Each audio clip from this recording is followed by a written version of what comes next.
The Stillwater Tragedy by Thomas Bailey Aldrich. Part 2. Chapter 15. "Since we are in for it," said Mr. Slocum the next morning, "put the case to them squarely." Mr. Slocum's vertebrae had stiffened overnight. "Leave that to me, sir," Richard replied. "I have been shaping out in my mind a little speech which I flatter myself will cover the points. They have brought this thing upon themselves, and we are about to have the clearest of understandings. I never saw the men quieter. I don't altogether admire that. It looks as if they hadn't any doubt as to the issue. The clearest-headed have no doubt. They know as well as you and I do the flimsiness of those resolutions. But the thick heads are in a fog. Every man naturally likes his pay increased. If a simple fellow is told 500 or 600 times that his wages ought to be raised, the idea is so agreeable and insidious that by and by he begins to believe himself grossly underpaid, though he may be getting twice what he is worth. He doesn't reason about it. That's the last thing he'll do for you. In this mood, he lets himself be flown away by the breath of some loud-mouthed demagogue, who has no interest in the matter beyond hearing his own talk and passing round the hat after the meeting is over. That is what has happened to our folks below. But they are behaving handsomely. Yes, and I don't like it. Since 7 o'clock, the most unimpeachable decorum had reigned in the workshops. It was now 9, and this brief dialogue had occurred between Mr. Slocum and Richard on the veranda, just as the latter was on the point of descending into the yard to have his talk with the men. The workshops, or rather the shed in which the workshops were, for it was one low structure 18 or 20 feet wide and open on the west side, ran the length of the yard, and with the short extension at the southerly end formed the letter L. There were no partitions, an imaginary line separating the different gangs of workers. A person standing at the head of the building could make himself heard more or less distinctly in the remotest part. The grating lisp of the wet saws eating their way into the marble boulder, and the irregular quick taps of the 70 or 80 mallets were not suspended as Richard took his stand beside a tall funereal urn at the head of the principal workshop. After a second's faltering, he rapped smartly on the lip of the urn with the key of his studio door. Instantly, every arm appeared paralyzed, and the men stood motionless with the tools in their hands. Richard began in a clear but not loud voice, though it seemed to ring on the sudden silence. "Mr. Slocum has asked me to say a few words to you this morning about those resolutions and one or two other matters that have occurred to him in this connection. I am no speechmaker. I never learned that trade. Never learned any trade," muttered Durgin, inaudibly. "But I think I can manage some plain, honest talk for straightforward men." Richard's exordium was listened to with painful attention. "In the first place," he continued, "I want to remind you, especially the newer men, that Slocum's yard has always given steady work and prompt pay to Stillwater hands. No hand has ever been turned off without sufficient cause, or kept on through mere favoritism. Favors have been shown, but they have been shown to all alike. If anything has gone crooked, it has been straightened out as soon as Mr. Slocum knew of it. That has been the course of the yard in the past, and the proprietor doesn't want you to run away with the idea that that course is going to be changed. One change, for the time being, is going to be made at our own suggestion. From now until the 1st of September, this yard will close gates on Saturdays at 5 p.m. instead of 6 p.m. Several voices cried, "Good for Slocum." "Where's Slocum?" "Why don't Slocum speak for himself?" cried one voice. "It is Mr. Slocum's habit," answered Richard, "to give his directions to me. I give them to the foreman, and the foreman to the shops. Mr. Slocum follows that custom on this occasion. With regard to the new scale of wages which the association has submitted to him, the proprietor refuses to accept it, or any modification of it." A low murmur ran through the workshops. "What's a modification, sir?" asked Jemmy Wilson, stepping forward and scratching his left ear diffidently. "A modification," replied Richard, considerably embarrassed to give an instant definition, "is a splitting of the difference by," shouted somebody in the third shop. "Thank you," said Richard, glancing in the direction of his impromptu Webster's Unabridged. "Mr. Slocum does not propose to split the difference. The wages in every department are to be just what they are, neither more nor less. If anybody wishes to make a remark," he added, observing a restlessness in several of the men, "I beg he will hold on until I get through. I shall not detain you much longer. as the parson says before he has reached the middle of his sermon. What I say now, I was charged to make particularly clear to you. It is this. In future, Mr. Slocum intends to run Slocum's yard himself. Neither you, nor I, nor the association will be allowed to run it for him. Sensation. Until now, the association has tied him down to 2 apprentices a year. From this hour out, Mr. Slocum will take on, not 2 or 20, but 200 apprentices if the business warrants it. The words were not clearly off Richard's lips when the foreman of the shop in which he was speaking picked up a couple of small drills and knocked them together with a sharp click. In an instant, the men laid aside their aprons, bundled up their tools, and marched out of the shed 2 by 2 in dead silence. That same click was repeated almost simultaneously in the second shop, and the same evolution took place. Then click, click, click went the drills, sounding fainter and fainter in the distant apartments. And in less than 3 minutes there was not a soul left in Slocum's yard except the order of the day. Richard had anticipated some demonstration, either noisy or violent, perhaps both, but this solemn, orderly desertion dashed him. He stepped into the middle of the yard, and glancing up beheld Margaret and Mr. Slocum standing on the veranda. Even at that distance, he could perceive the pallor on one face, and the consternation written all over the other. Hanging his head with sadness, Richard crossed the yard, which gave out mournful echoes to his footfalls, and swung to the large gate, nearly catching old Giles by the heel as he did so. Looking through the slats, he saw Lumley and Peterson hobbling arm in arm down the street after more than 25 years of kindly treatment. "Move number 1, said Richard, lifting the heavy crosspiece into its place and fastening it with a wooden pin. "Now I must go and prop up Mr. Slocum." Chapter 16. There is no solitude which comes so near being tangible as that of a vast empty workshop crowded a moment since. The busy, intense life that has gone from it mysteriously leaves behind enough of itself to make the stillness poignant. One might imagine the invisible ghost of doomed toil wandering from bench to bench and noiselessly fingering the dropped tools, still warm from the workman's palm.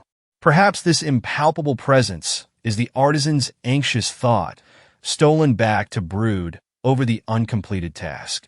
Though Mr. Slocum had spoken lightly of Slocum's yard with only 1 workman in it, when he came to contemplate the actual fact, he was struck by the pathos of it, and the resolution with which he awoke that morning began to desert him. "The worst is over," exclaimed Richard, joining his 2 friends on the veranda, "and everything went smoother than I expected." "Everything went sure enough," said Mr. Slocum, gloomily. "They all went, old Giles and Lumley and everybody. We somewhat expected that, you know." "Yes, I expected it and wasn't prepared for it." "It was very bad," said Richard, shaking his head. The desertion of Giles and his superannuated mates especially touched Mr. Slocum. "Bad is no word. It was damnable." "Oh, Papa!" "Pardon me, dear. I couldn't help it. When a man's pensioners throw him over, he must be pretty far gone. The undertow was too strong for them, sir, and they were swept away with the rest. And they all but promised to stay. They will be the very first to come back. Of course we shall have to take the old fellows on again," said Mr. Slocum, relenting characteristically. "Never," cried Richard. "I wish I had some of your grit. I have none to spare.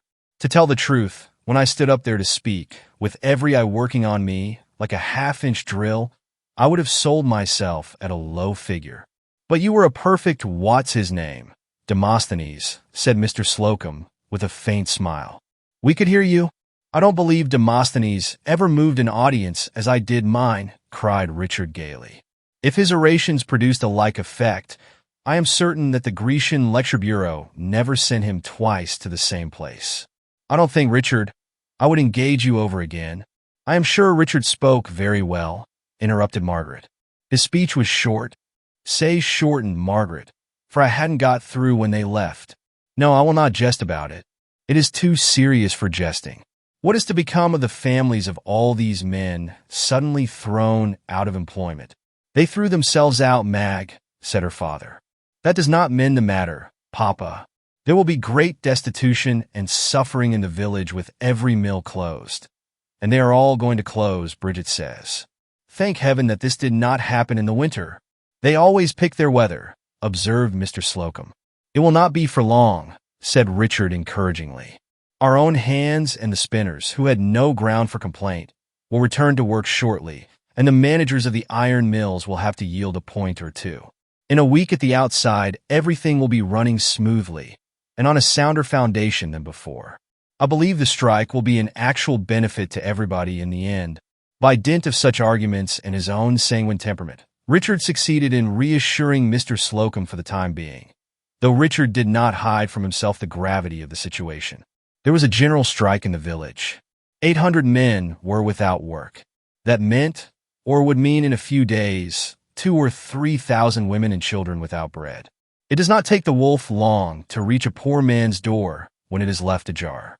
The trades union had a fund for emergencies of this sort, and some outside aid might be looked for, but such supplies are in their nature precarious and soon exhausted.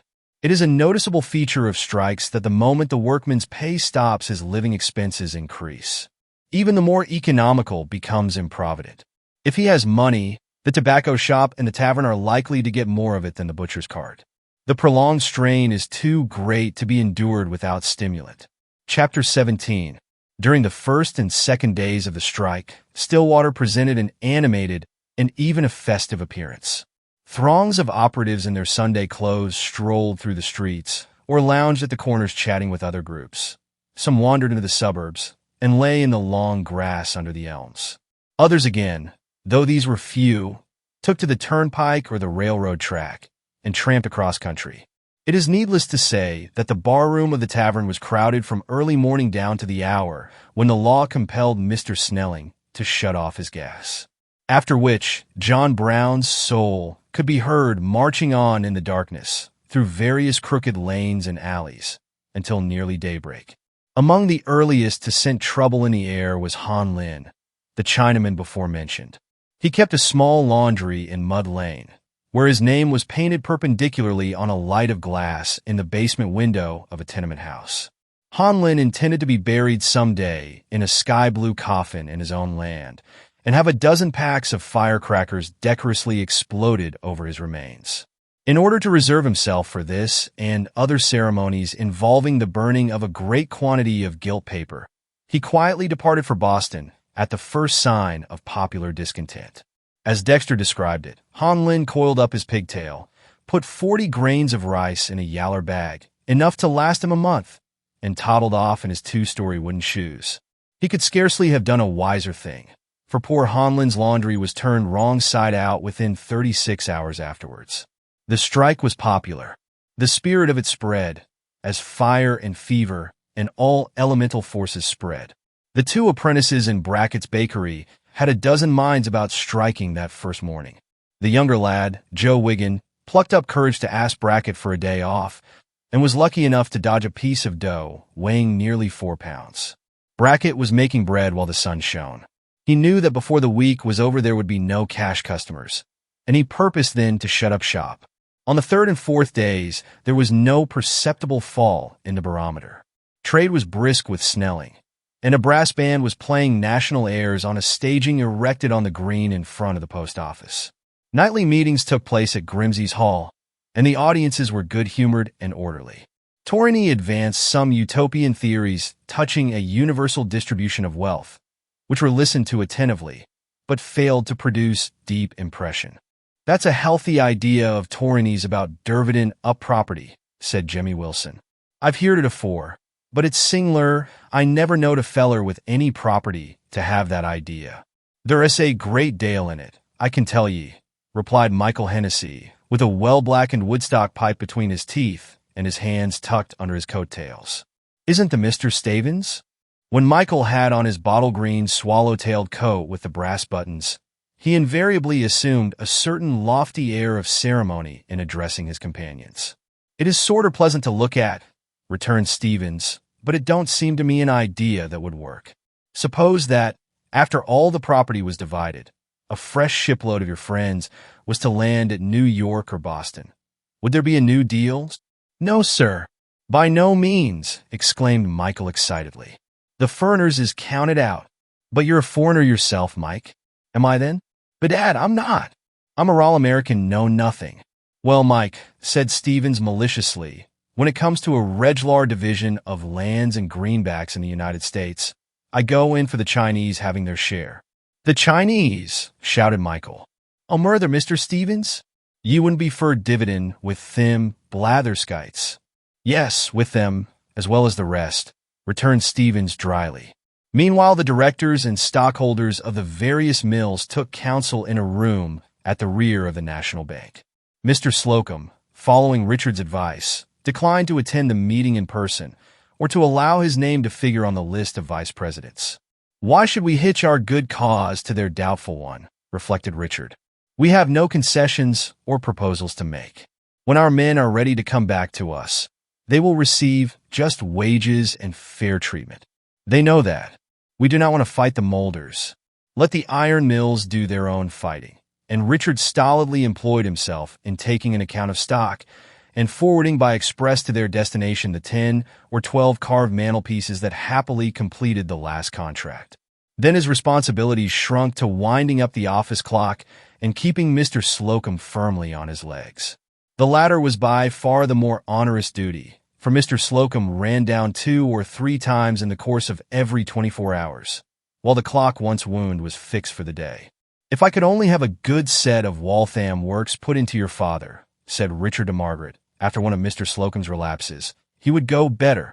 Poor Papa! He is not a fighter, like you. Your father is what I call a belligerent non-combatant. Richard was seeing a great deal of Margaret these days. Mr. Slocum had invited him to sleep in the studio until the excitement was past. Margaret was afraid to have him take that long walk between the yard and his lodgings in Lime Street.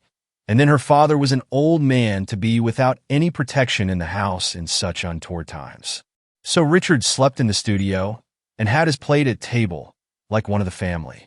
This arrangement was favorable to many a stolen 5 minutes with Margaret in the hall or on the staircase. In these fortuitous moments, he breathed an atmosphere that sustained him in his task of dispelling Mr. Slocum's recurrent fits of despondency. Margaret had her duties, too, at this period, and the forenoons were sacred to them. One morning as she passed down the street with a small wicker basket on her arm, Richard said to Mr. Slocum, Margaret has joined the strikers.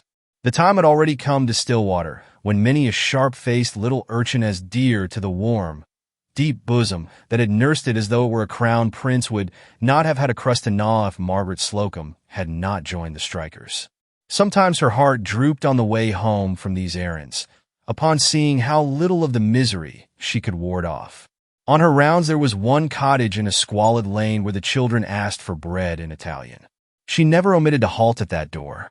Is it quite prudent for Margaret to be going about so? Queried Mr. Slocum. She is perfectly safe, said Richard, as safe as a sister of charity, which she is. Indeed, Margaret might then have gone loaded with diamonds through the streets at midnight. There was not a rough man in Stillwater who would not have reached forth an arm to shield her. It is costing me nearly as much as it would to carry on the yard, said Mr. Slocum, but I never put out any stamps more willingly. You never took a better contract, sir, than when you agreed to keep Margaret's basket filled. It is an investment in real estate hereafter. I hope so, answered Mr. Slocum, and I know it's a good thing now. Of the morals of Stillwater at this time, or at any time, the less said the better. But out of the slime and ooze below sprang the white flower of charity. The 5th day fell on a Sabbath, and the churches were crowded.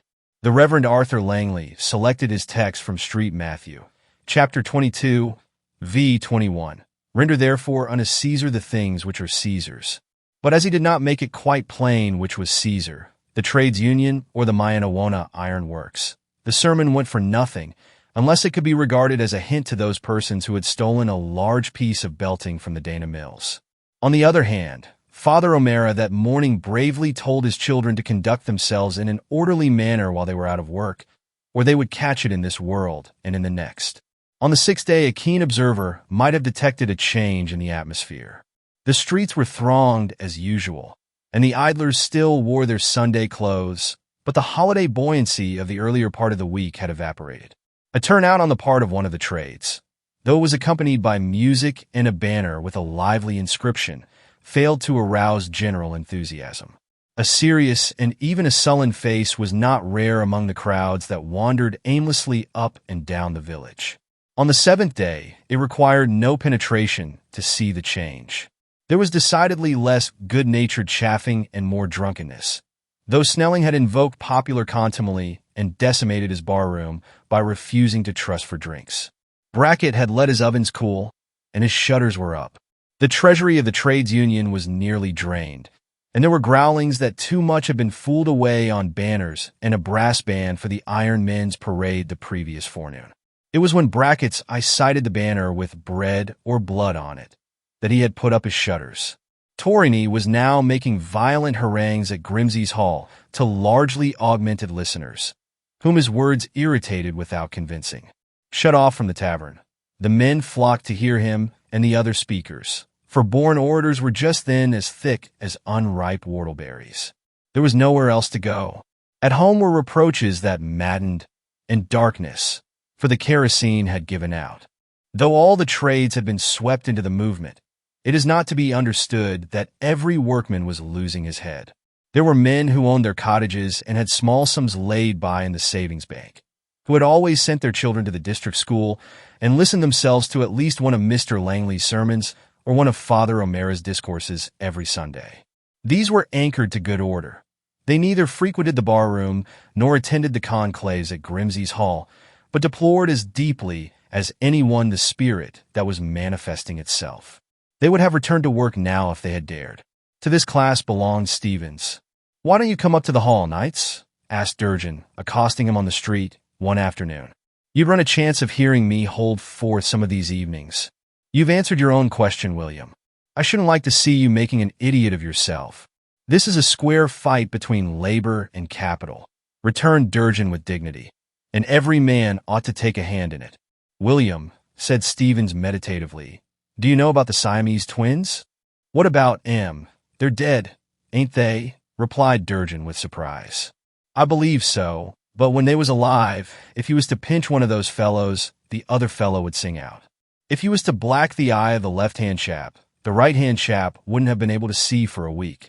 When either of 'em fetched the other a clip, he knocked himself down. Labor and capital is gened, just as those two was.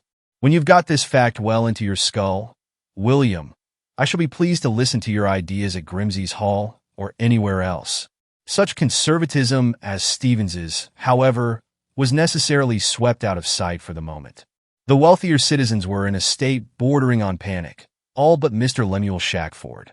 In his flapping linen duster, for the weather was very sultry now, Mr. Shackford was seen darting excitedly from street to street and hovering about the feverish crowds, like the stormy petrel wheeling on the edges of a gale. Usually as chary of his sympathies as of his gold, he astonished everyone by evincing an abnormal interest in the strikers. The old man declined to put down anything on the subscription paper then circulating, but he put down his sympathies to any amount. He held no stock in the concerns involved. He hated Slocum, and he hated the directors of the Mayantawana Iron Works. The least he hoped was that Roland Slocum would be laid out. So far the strikers had committed no overt act of note, unless it was the demolition of Honlin's laundry. Stubbs, the provision dealer, had been taught the rashness of exposing samples of potatoes in his doorway, and the tonsorial emporium of Professor Brown, a colored citizen, had been invaded by two humorists who, after having their hair curled, refused to pay for it, and the professor had been too agitated to insist. The story transpiring, 10 or 12 of the boys had dropped in during the morning and got shaved on the same terms. "By golly, gentlemen," expostulated the professor, "yef dis y'all thing goes on, dis darky will be cleaned CLAR out FO de week's done." No act of real violence had been perpetrated as yet, but with bands of lawless men roaming over the village at all hours of the day and night, the situation was critical. The wheel of what small social life there was in Stillwater had ceased to revolve.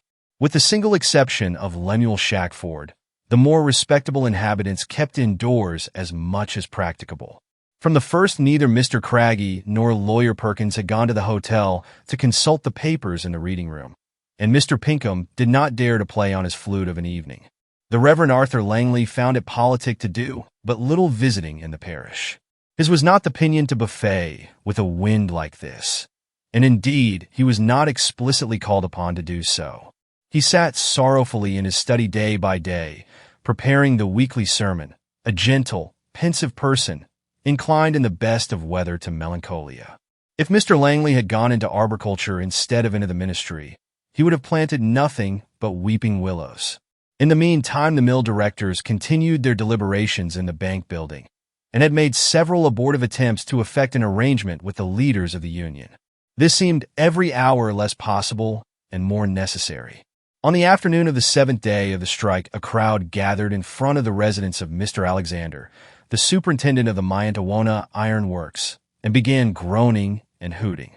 Mr. Alexander sought out Mr. Craggy and urged him, as a man of local weight and one accustomed to addressing the populace, to speak a few words to the mob. That was setting Mr. Craggy on the horns of a cruel dilemma. He was afraid to disoblige the representative of so powerful a corporation as the Mayantawana Iron Works, but he equally dreaded to risk his popularity with 700 or 800 voters. So, like the crafty chancellor in Tennyson's poem, he dallied with his golden chain, and smiling, put the question by. "Drat the man," muttered Mr. Craggy. "Does he want to blast my whole political career? I can't pitch into our adopted countrymen." There was a blot on the escutcheon of Mr. Craggy which he was very anxious not to have uncovered by any chance in these latter days, his ancient affiliation with the deceased Native American Party. The mob dispersed without doing damage, but the fact that it had collected and had shown an ugly temper sent a thrill of apprehension through the village. Mr. Slocum came in a great flurry to Richard. "This thing ought to be stopped," said Mr. Slocum. "I agree to that," replied Richard, bracing himself not to agree to anything else. "If we were to drop that stipulation as to the increase of apprentices, no doubt many of the men would give over insisting on an advance. Our only salvation is to stick to our right to train as many workmen as we choose. The question of wages is of no account compared with that. The rate of wages will adjust itself. If we could manage it somehow with the marble workers," suggested Mr. Slocum, "that would demoralize the other trades, and they'd be obliged to fall in. I don't see that they lack demoralization. If something isn't done, they'll end up by knocking in our front doors or burning us all up. Let them." "It's very well to say let them," exclaimed Mr. Slocum petulantly, "when you haven't any front door to be knocked in. But I have you and Margaret to consider if there were actual danger. When anything like violence threatens, there's an honest shoulder for every one of the 150 muskets in the armory. Those muskets might get on the wrong shoulders. That isn't likely. You do not seem to know, sir, that there is a strong guard at the armory day and night." "I was not aware of that." "It is a fact all the same," said Richard, and Mr. Slocum went away easier in his mind, and remained so 2 or 3 hours. On the 8th, 9th, and 10th days the clouds lay very black along the horizon. The marble workers, who began to see their mistake, were reproaching the foundry men with enticing them into a coalition, and the spinners were hot in their denunciations of the molders. Ancient personal antagonisms that had been slumbering started to their feet. Torrini fell out of favor, and in the midst of one of his finest perorations, uncomplimentary missiles, selected from the animal kingdom, had been thrown at him. The grand torchlight procession on the night of the 9th culminated in a disturbance, in which many men got injured, several badly, and the windows of Brackett's bakery were stove in. A point of light had pierced the darkness. The trades were quarreling among themselves. The selectmen had sworn in special constables among the citizens, and some of the more retired streets were now patrolled after dark, for there had been threats of incendiarism. Bishop's stables burst into flames one midnight. Whether fired intentionally or accidentally was not known.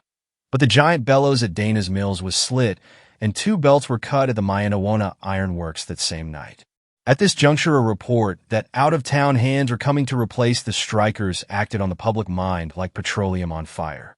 A large body of workmen assembled near the railway station to welcome them. There was another rumor which caused the marble workers to stare at each other aghast. It was to the effect that Mr. Slocum, having long meditated retiring from business, had now decided to do so, and was consulting with Wyndham, the keeper of the greenhouse, about removing the division wall and turning the marble yard into a peach garden. This was an unlooked-for solution of the difficulty. Stillwater, without any Slocum's marble yard, was chaos come again. "Good Lord, boys," cried Piggott, "if Slocum should do that." Meanwhile, Snelling's bar had been suppressed by the authorities, and a posse of policemen, borrowed from South Millville, occupied the premises. Knots of beetle-browed men, no longer in holiday gear, but chiefly in their shirt sleeves, collected from time to time at the head of the main street, and glowered threateningly at the single policeman pacing the porch of the tavern. The Stillwater Greys were under arms in the armory over Dundon's drugstore. The thoroughfare had ceased to be safe for anyone, and Margaret's merciful errands were necessarily brought to an end. How the poor creatures who had depended on her bounty now continued to exist was a sorrowful problem. Matters were at this point when, on the morning of the 13th day, Richard noticed the cadaverous face of a man peering into the yard through the slats of the main gate. Richard sauntered down there, with his hands in his pockets. The man was old Giles, and with him stood Lumley and Peterson, gazing thoughtfully at the sign outside. "No admittance except on business." The roughly lettered clapboard, which they had heedlessly passed 1,000 times, seemed to have taken a novel significance to them. "Richard, what's wanted there?" "Giles." Very affably. "We was looking round for a job, Mr. Shackford." "Richard, we are not taking on any hands at present." "Giles, didn't know but you was. Somebody said you was." "Richard, somebody is mistaken." "Giles, perhaps tomorrow or next day." "Richard, rather doubtful, Giles." "Giles," uneasily, "Mr. Slocum ain't going to give up business, is he?" "Richard, why shouldn't he, if it doesn't pay? The business is carried on for his amusement and profit. When the profit stops, it won't be amusing any longer. Mr. Slocum is not going to run the yard for the sake of the Marble Workers Association. He would rather drive a junk cart. He might be allowed to steer that himself." "Giles." "Oh." "Richard. Good morning, Giles." "Gickles." "Mornin', Mr. Shackford." Richard rushed back to Mr. Slocum. "The strike is broken, sir." "What do you mean?" "The thing has collapsed. The tide is turning, and has washed in a lot of dead wood." "Thank God!" cried Mr. Slocum. An hour or so later, a deputation of 4, consisting of Stevens, Denivin, Durgin, and Piggott, waited upon Mr. Slocum in his private office and offered, on behalf of all the departments, to resume work at the old rates. Mr. Slocum replied that he had not objected to the old rates, but the new, and that he accepted their offer conditionally. "You have overlooked one point, Mr. Stevens." "Which one, sir?" "The apprentices. We thought you might not insist there, sir." "I insist on conducting my own business in my own way." The voice was the voice of Slocum, but the backbone was Richard's. "Then, sir, the association don't object to a reasonable number of apprentices." "How many is that?" "As many as you want, I expect, sir," said Stevens, shuffling his feet. "Very well, Stevens. Go round to the front gate, and Mr. Shackford will let you in." There were 2 doors to the office, one leading into the yard, and the other, by which the deputation had entered and was now making its exit, opened upon the street. Richard heaved a vast sigh of relief as he took down the beam, securing the principal entrance. "Good morning, boys," he chirped with a smile as bright as newly minted gold. "I hope you enjoyed yourselves." The quartet ducked their heads bashfully, and Stevens replied, "Can't speak for the others, Mr. Shackford, but I never enjoyed myself worse." Piggott lingered a moment behind the rest, and looking back over his shoulder said, "That peach garden was what fetched us." Richard gave a loud laugh, for the peach garden had been a horticultural invention of his own. In the course of the forenoon, the majority of the hands presented themselves at the office, dropping into the yard in gangs of 5 or 6, and nearly all were taken on. To dispose definitely of Lumley, Giles, and Peterson, they were not taken on at Slocum's yard, though they continued to be, directly or indirectly, Slocum's pensioners, even after they were retired to the town farm. Once more the chisels sounded merrily under the long shed. That same morning the spinners went back to the mules, but the molders held out until nightfall, when it was signified to them that their demands would be complied with. The next day, the steam whistles of the Mayanawona Iron Works and Dana's Mill sent the echoes flying beyond that undulating line of pines and hemlocks which half encircles Stillwater and falls away loosely on either side, like an unclasped girdle. A calm, as if from out the cloudless blue sky that arched it day after day, seemed to drift down upon the village. Han Lin, with no more facial expression than an orange, suddenly reappeared on the streets and went about repairing his laundry, unmolested. The children were playing in the sunny lanes again, unafraid, and mother sat on doorsteps in the summer twilights, singing softly to the baby in arm. There was meat on the table, and the tea kettle hummed comfortably at the back of the stove. The very winds that rustled through the fragrant pines and wandered fitfully across the vivid green of the salt marshes breathed peace and repose. Then, one morning, this blissful tranquility was rudely shattered. Old Mr. Lemuel Shackford had been found murdered in his own house in Welch's Court. Chapter 18. The general effect on Stillwater of Mr. Shackford's death and the peculiar circumstances attending the tragedy have been set forth in the earlier chapters of this narrative. The influence which that event exerted upon several persons then, but imperfectly known to the reader, is now to occupy us. On the conclusion of the strike, Richard had returned, in the highest spirits, to his own rooms in Lime Street. But the quiet week that followed found him singularly depressed. His nerves had been strung to their utmost tension during those 13 days of suspense. He had assumed no light responsibility in the matter of closing the yard, and there had been moments when the task of sustaining Mr. Slocum had appeared almost hopeless. Now that the strain was removed, a reaction set in, and Richard felt himself unnerved by the fleeing shadow of the trouble which had not caused him to flinch so long as it faced him. On the morning and at the moment when Mary Hennessy was pushing open the scullery door of the house in Welch's Court, and was about to come upon the body of the forlorn old man lying there in his nightdress, Richard sat eating his breakfast in a silent and preoccupied mood. He had retired very late the previous night, and his lackluster eyes showed the effect of insufficient sleep. His single fellow boarder, Mr. Pinkham, had not returned from his customary early walk, and only Richard and Mrs. Spooner, the landlady, were at table. The former was in the act of lifting the coffee cup to his lips when the schoolmaster burst excitedly into the room. "Old Mr. Shackford is dead," he exclaimed, dropping into a chair near the door. "There's a report down in the village that he has been murdered. I don't know if it is true. God forgive my abruptness. I didn't think." And Mr. Pinkham turned an apologetic face towards Richard, who sat there deathly pale, holding the cup rigidly within an inch or two of his lip and staring blankly into space like a statue. "I ought to have reflected," murmured the schoolmaster, covered with confusion at his maladroitness. "It was very reprehensible and craggy to make such an announcement to me so suddenly on a street corner. I was quite upset by it."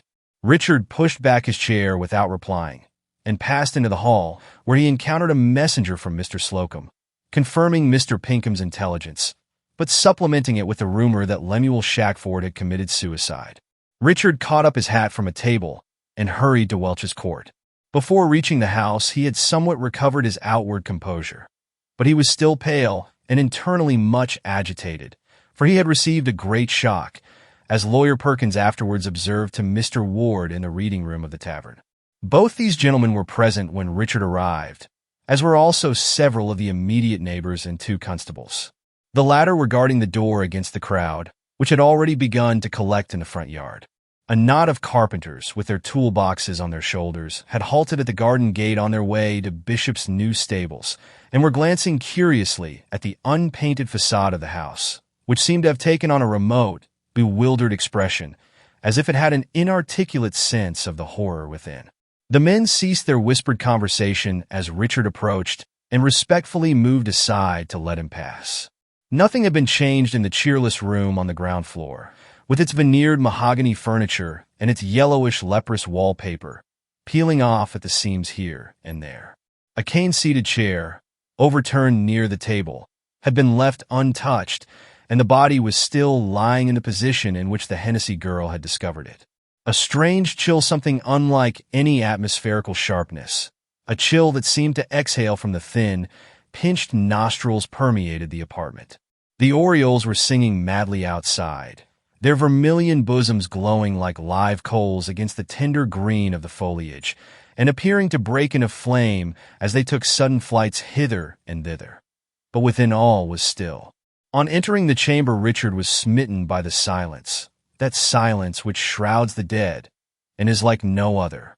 Lemuel Shackford had not been kind or cousinly. He had blighted Richard's childhood with harshness and neglect, and had lately heaped cruel insult upon him.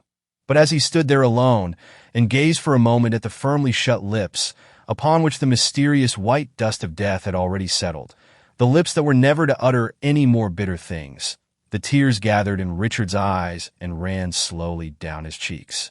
After all said and done, Lemuel Shackford was his kinsman, and blood is thicker than water. Coroner Whidden shortly appeared on the scene, accompanied by a number of persons. A jury was impaneled, and then began that inquest which resulted in shedding so very little light on the catastrophe.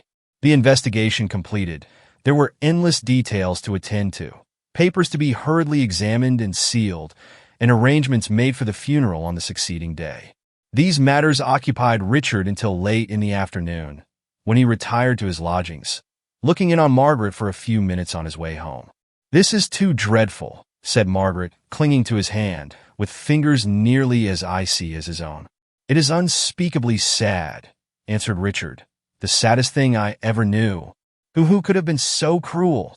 Richard shook his head. "No one knows."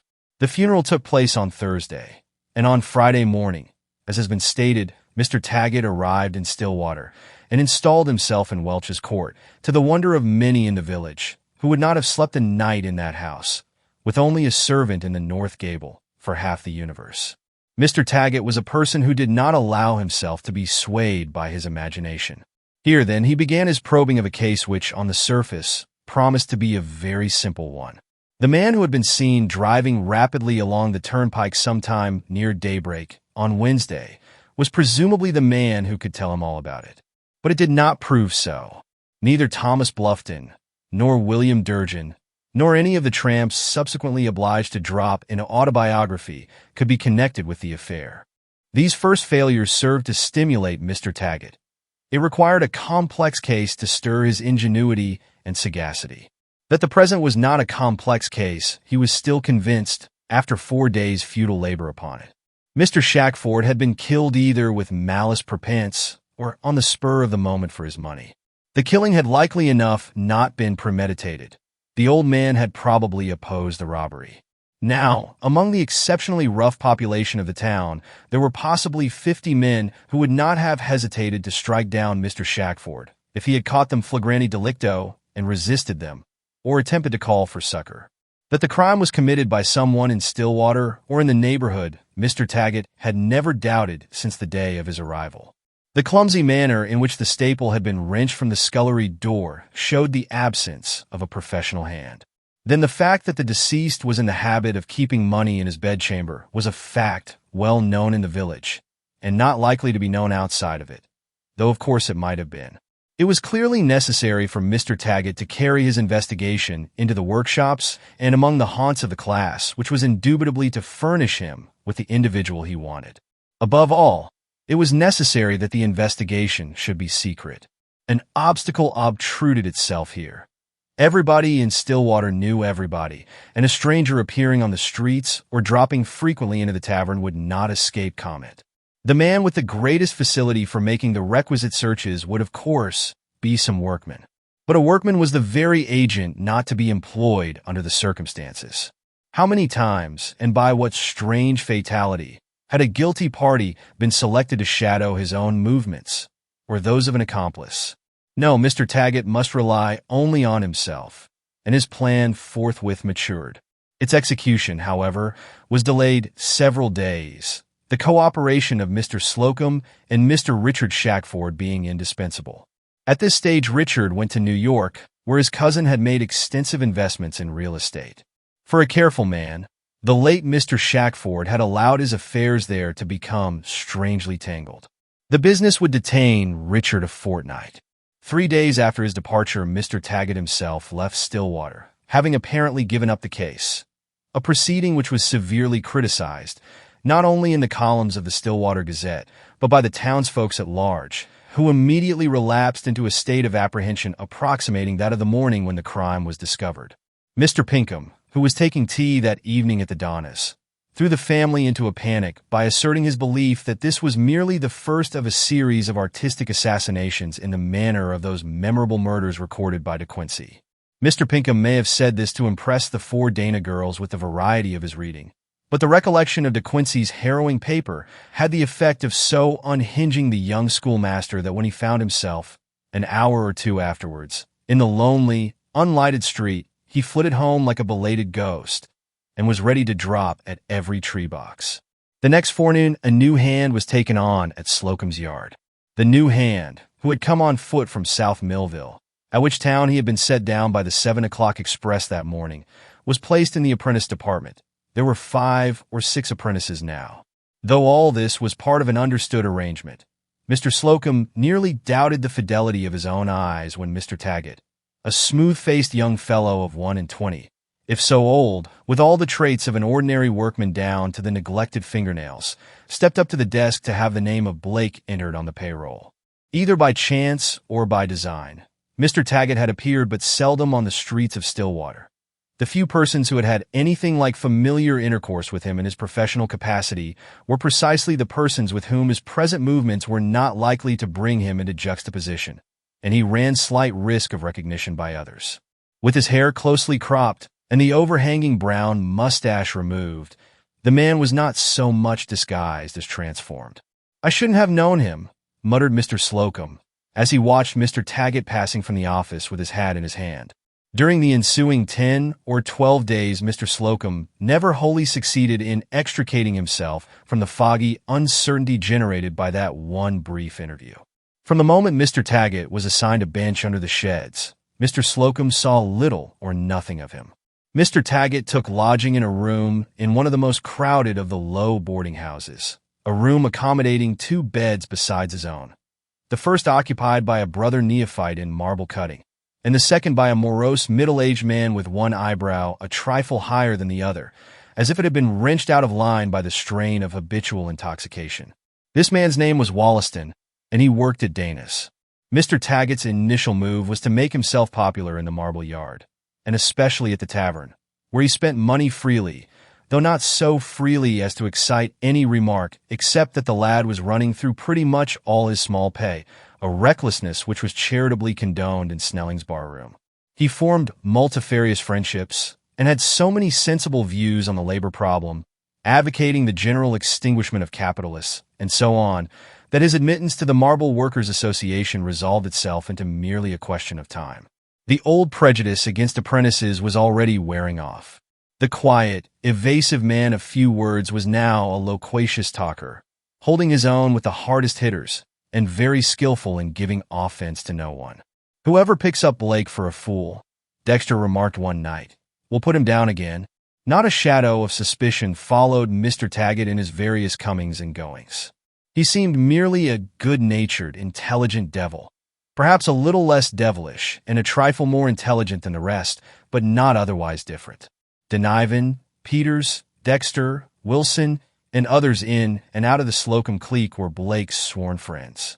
In brief, Mr. Taggett had the amplest opportunities to prosecute his studies. Only for a pained look which sometimes latterly shot into his eyes as he worked at the bench or as he walked alone in the street, one would have imagined that he was thoroughly enjoying the half-vagabond existence.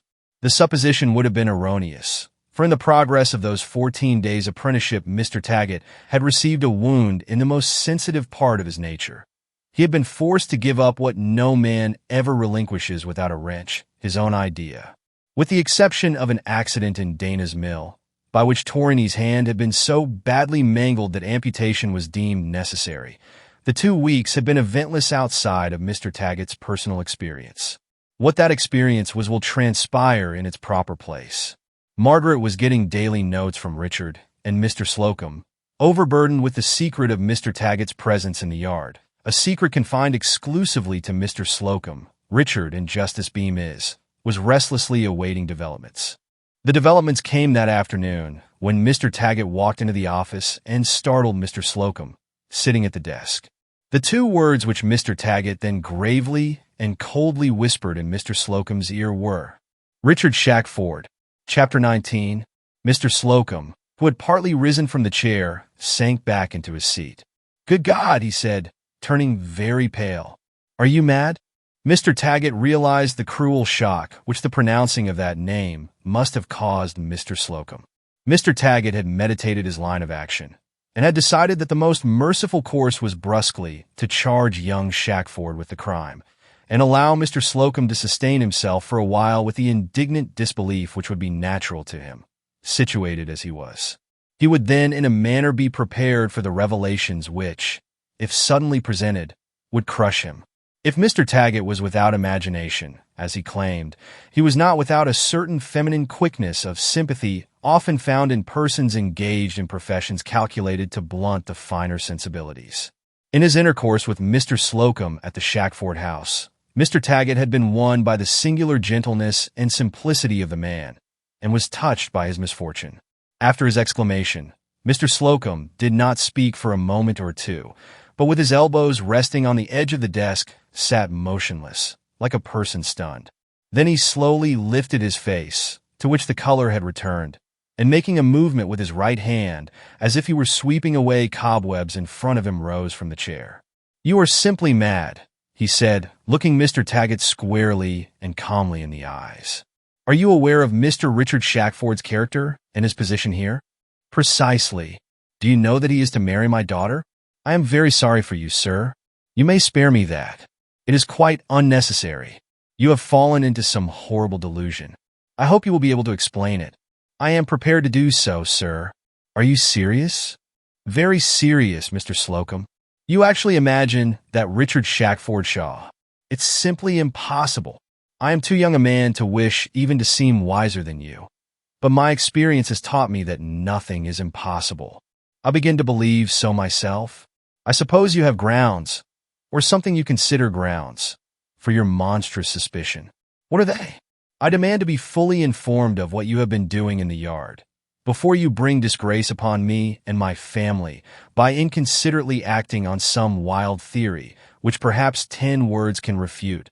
I should be in the highest degree criminal, Mr. Slocum, if I were to make so fearful an accusation against any man unless I had the most incontestable evidence in my hands.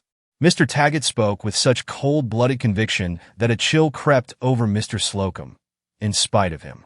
What is the nature of this evidence? Up to the present stage, purely circumstantial. I can imagine that, said Mr. Slocum with a slight smile, but so conclusive as to require no collateral evidence. The testimony of an eyewitness of the crime could scarcely add to my knowledge of what occurred that Tuesday night in Lemuel Shackford's house. Indeed, it is all so clear. But of course a few eyewitnesses will turn up eventually, said Mr. Slocum, whose whiteness about the lips discounted the assurance of his sarcasm. That is not improbable, returned Mr. Taggett.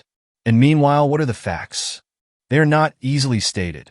I have kept a record of my work day by day, since the morning I entered the yard. The memoranda are necessarily confused, the important and the unimportant being jumbled together. But the record as it stands will answer your question more fully than I could, even if I had the time which I have not to go over the case with you. I can leave these notes in your hands, if you desire it. When I return from New York. You are going to New York, exclaimed Mr. Slocum with a start. When? This evening. If you lay a finger on Richard Shackford, you will make the mistake of your life, Mr. Taggett. I have other business there. Mr. Shackford will be in Stillwater tomorrow night. He engaged a stateroom on the Fall River boat this morning. How can you know that? Since last Tuesday, none of his movements have been unknown to me. Do you mean to say that you have set your miserable spies upon him? Cried Mr. Slocum. I should not state the fact in just those words, Mr. Taggett answered. The fact remains. Pardon me, said Mr. Slocum. I'm not quite myself. Can you wonder at it? I do not wonder. Give me those papers you speak of, Mr. Taggett. I'll like to look through them. I see that you are a very obstinate person when you have once got a notion into your head. Perhaps I can help you out of your error before it is irreparable. Then, after hesitating a second, Mr. Slocum added, I may speak of this to my daughter? Indeed, I could scarcely keep it from her. Perhaps it is better she should be informed. And Mr. Shackford, when he returns tomorrow, if he broaches the subject of his cousin's death, I advise you to avoid it. Why should I? It might save you or Miss Slocum some awkwardness, but you must use your own discretion. As the matter stands, it makes no difference whether Mr. Shackford knows his position today or tomorrow. It is too late for him to avail himself of the knowledge. Otherwise, of course, I should not have given myself away in this fashion. Very well, said Mr. Slocum, with an impatient movement of his shoulders. Neither I nor my daughter will open our lips on this topic. In the meanwhile, you are to take no further steps without advising me. That is understood? That is perfectly understood, returned Mr. Taggett, drawing a narrow red notebook from the inner pocket of his workman's blouse, and producing at the same time a small nickel-plated door key. This is the key of Mr. Shackford's private workshop in the extension. I have not been able to replace it on the mantel shelf of his sitting room in Lime Street. Will you have the kindness to see that it is done at once? A moment later, Mr. Slocum stood alone in the office, with Mr. Taggett's diary in his hand. It was one of those costly little volumes gilt-edged and bound in fragrant crushed Levant morocco with which city officials are annually supplied by a community of grateful taxpayers. The dark crimson of the flexible covers, as soft and slippery to the touch as a snake's skin, was perhaps the fitting symbol of the darker story that lay coiled within. With a gesture of repulsion, as if some such fancy had flitted through his mind, Mr. Slocum tossed the notebook on the desk in front of him and stood a few minutes moodily watching the reflets of the crinkled leather as the afternoon sunshine struck across it. Beneath his amazement and indignation, he had been chilled to the bone by Mr. Taggett's brutal confidence. It was enough to chill one, surely, and in spite of himself, Mr. Slocum began to feel a certain indefinable dread of that little crimson-bound book. Whatever it contained, the reading of those pages was to be a repellent task to him. It was a task to which he could not bring himself at the moment. Tonight, in the privacy of his own chamber, he would sift Mr. Taggett's baleful fancies. Thus temporizing, Mr. Slocum dropped the volume into his pocket, locked the office door behind him, and wandered down to Dundon's drugstore to kill the intervening hour before supper time. Dundon's was the aristocratic lounging place of the village, the place where the only genuine Havana cigars in Stillwater were to be had, and where the favored few, the initiated, could get a dash of Hoheimer or cognac with their soda water. At supper, that evening, Mr. Slocum addressed scarcely a word to Margaret, and Margaret was also silent. The days were dragging heavily with her. She was missing Richard. Her own daring travels had never extended beyond Boston or Providence, and New York, with Richard in it, seemed drearily far away. Mr. Slocum withdrew to his chamber shortly after 9 o'clock, and, lighting the pair of candles on the dressing table, began his examination of Mr. Taggett's memoranda. At midnight, the watchman on his lonely beat saw those 2 candles still burning. Chapter 20. Mr. Taggett's diary was precisely a diary, disjoined, full of curt, obscure phrases and irrelevant reflections, for which reason it will not be reproduced here. Though Mr. Slocum pondered every syllable, and now and then turned back painfully to reconsider some doubtful passage, it is not presumed that the reader will care to do so.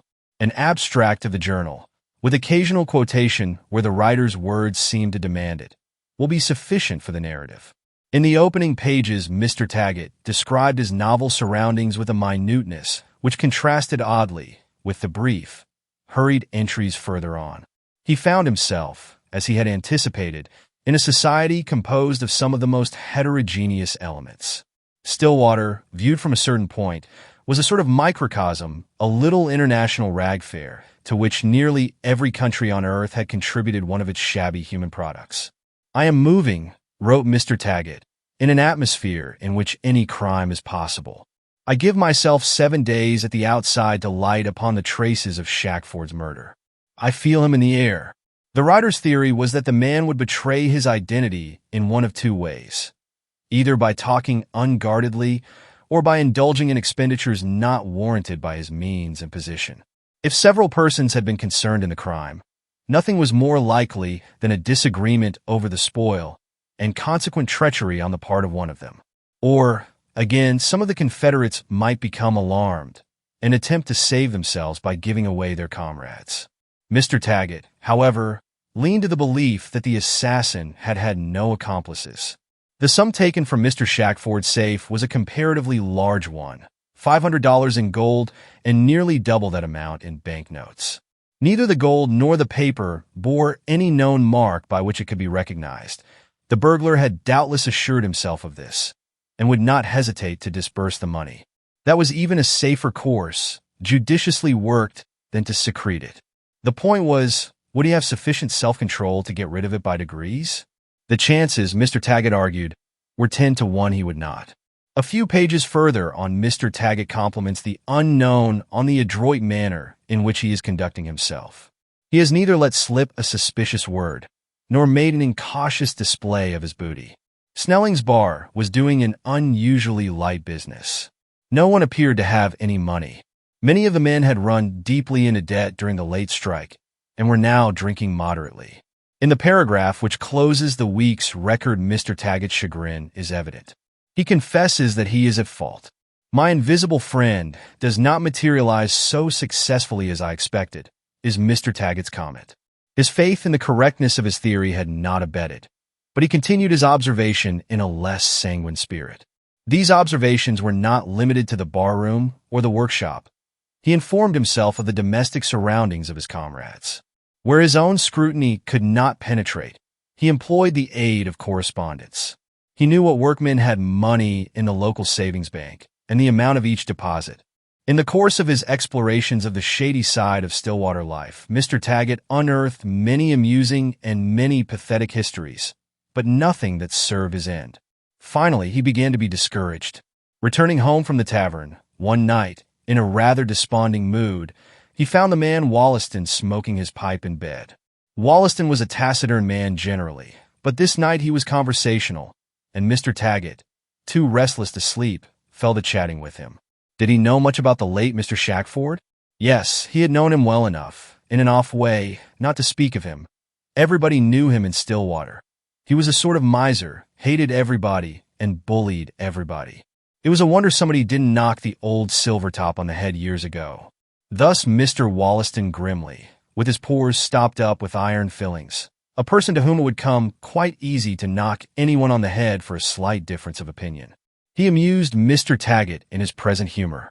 No, he wasn't aware that Shackford had had trouble with any particular individual. Believe he did have a difficulty once with Slocum, the marble man, but he was always fetching suits against the town and shying lawyers at the mill directors, a disagreeable old cuss altogether.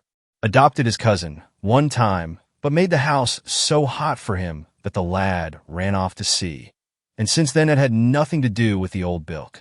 Indeed, what sort of fellow was young Shackford? Mr. Wollaston could not say of his own knowledge. Thought him a plucky chap.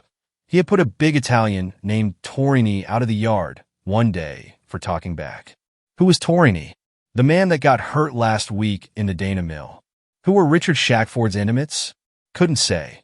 Had seen him with Mr. Pinkham, the schoolmaster, and Mr. Craggy. Went with the upper crust generally. Was going to be partner in the marble yard and marry Slocum's daughter. Well, Durgin knew him. They lived together one time. Wollaston was going to turn in now. Several of these facts were not new to Mr. Taggett, but Mr. Wollaston's presentation of them threw Mr. Taggett into a reverie. The next evening, he got Durgin alone in a corner of the barroom. With 2 or 3 potations, Durgin became autobiographical. Was he acquainted with Mr. Shackford outside the yard? Rather. Dick Shackford? His, Durgin's, mother had kept Dick from starving when he was a baby, and no thanks for it. Went to school with him, and knew all about his running off to sea. Was near going with him. Old man Shackford never liked Dick, who was a proud beggar. They couldn't pull together, down to the last, both of a piece. They had a jolly rumpus a little while before the old man was fixed. Mr. Taggett pricked up his ears at this. A rumpus? How did Durgin know that? A girl told him. What girl? A girl he was sweet on. What was her name? Well, he didn't mind telling her name. It was Molly Hennessy. She was going through Welch's court one forenoon. Maybe it was 3 days before the strike, and saw Dick Shackford bolt out of the house, swinging his arms and swearing to himself at an awful rate. Was Durgin certain that Molly Hennessy had told him this?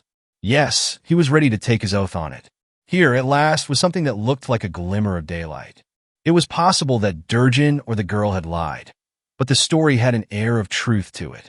If it were a fact that there had recently been a quarrel between these cousins, whose uncousinly attitude towards each other was fast becoming clear to Mr. Taggett, then here was a conceivable key to an enigma which had puzzled him. The conjecture that Lemuel Shackford had himself torn up the will, if it was a will, for this still remained in dispute, had never been satisfactory to Mr. Taggett.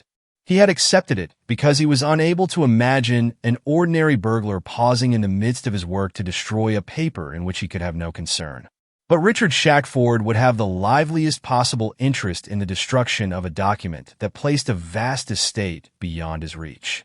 Here was a motive on a level with the crime, that money had been taken, and that the fragments of the will had been carelessly thrown into a waste paper basket, just as if the old man himself had thrown them there, was a stroke of art which Mr. Taggett admired more and more as he reflected upon it.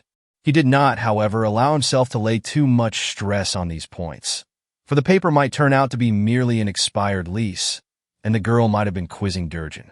Mr. Taggett would have given one of his eye teeth just then for 10 minutes with Mary Hennessy, but an interview with her at this stage was neither prudent nor easily compassed. "If I have not struck a trail," writes Mr. Taggett, "I have come upon what strongly resembles one. The least I can do is to follow it. My first move must be to inspect that private workshop in the rear of Mr. Slocum's house. How shall I accomplish it? I cannot apply to him for permission, for that would provoke questions which I am not ready to answer. Moreover, I have yet to assure myself that Mr. Slocum is not implicated. There seems to have been also a hostile feeling existing between him and the deceased. Why didn't someone tell me these things at the start? If young Shackford is the person, there is a tangled story to be unraveled.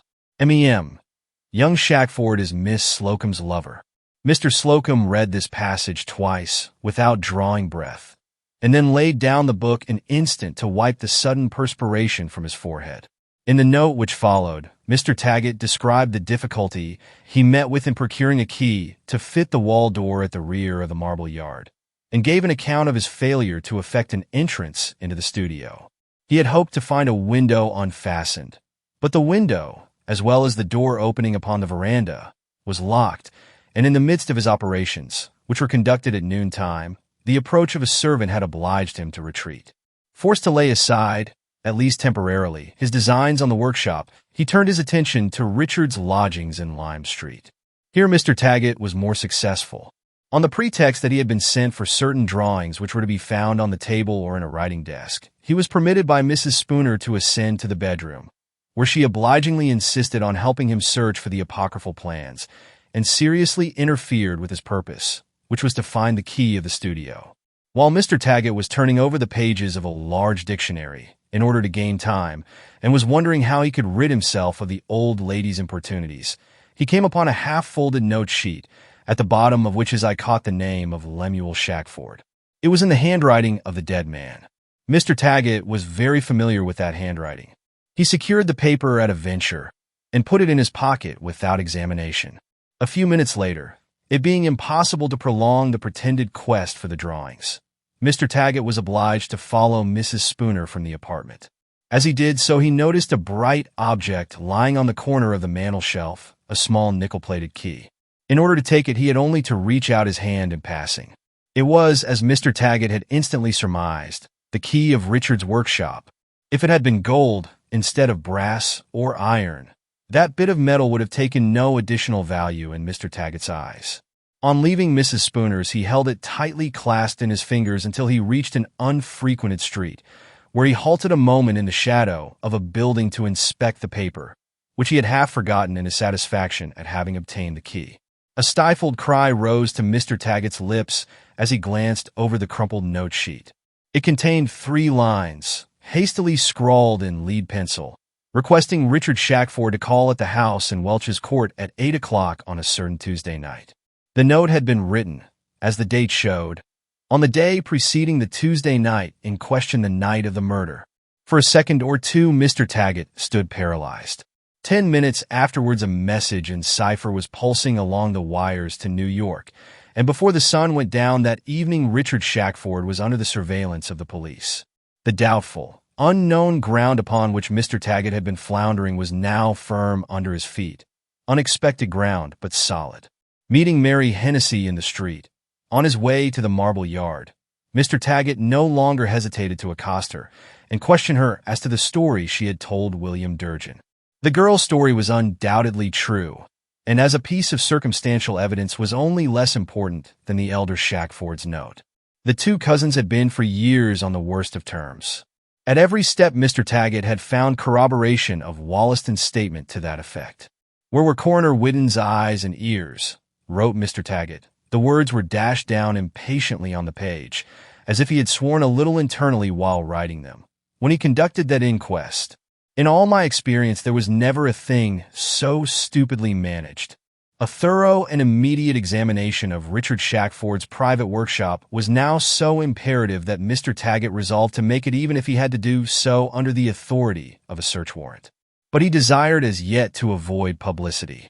A secret visit to the studio seemed equally difficult by day and night. In the former case, he was nearly certain to be deranged by the servants, and in the latter a light in the unoccupied room would alarm any of the household who might chance to awaken.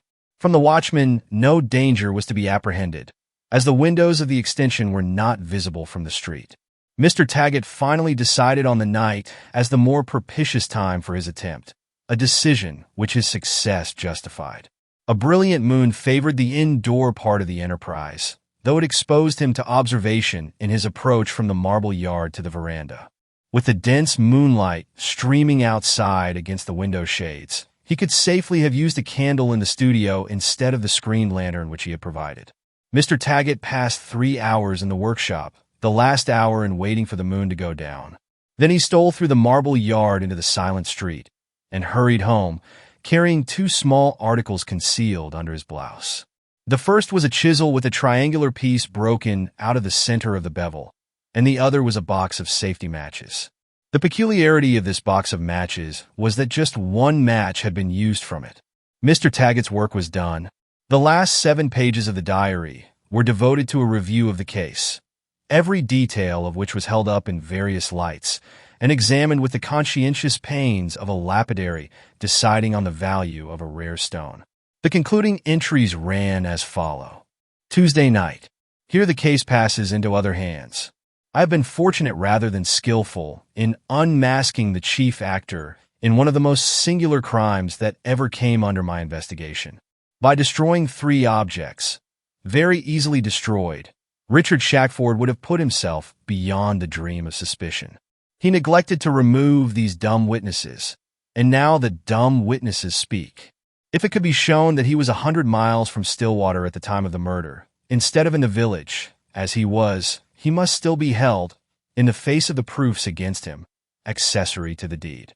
These proofs, roughly summarized, are: first, the fact that he had had an altercation with his cousin a short time previous to the date of the murder, a murder which may be regarded not as the result of a chance disagreement, but of long years of bitter enmity between the 2 men. Secondly, the fact that Richard Shackford had had an appointment with his cousin on the night the crime was committed, and had concealed that fact from the authorities at the time of the coroner's inquest.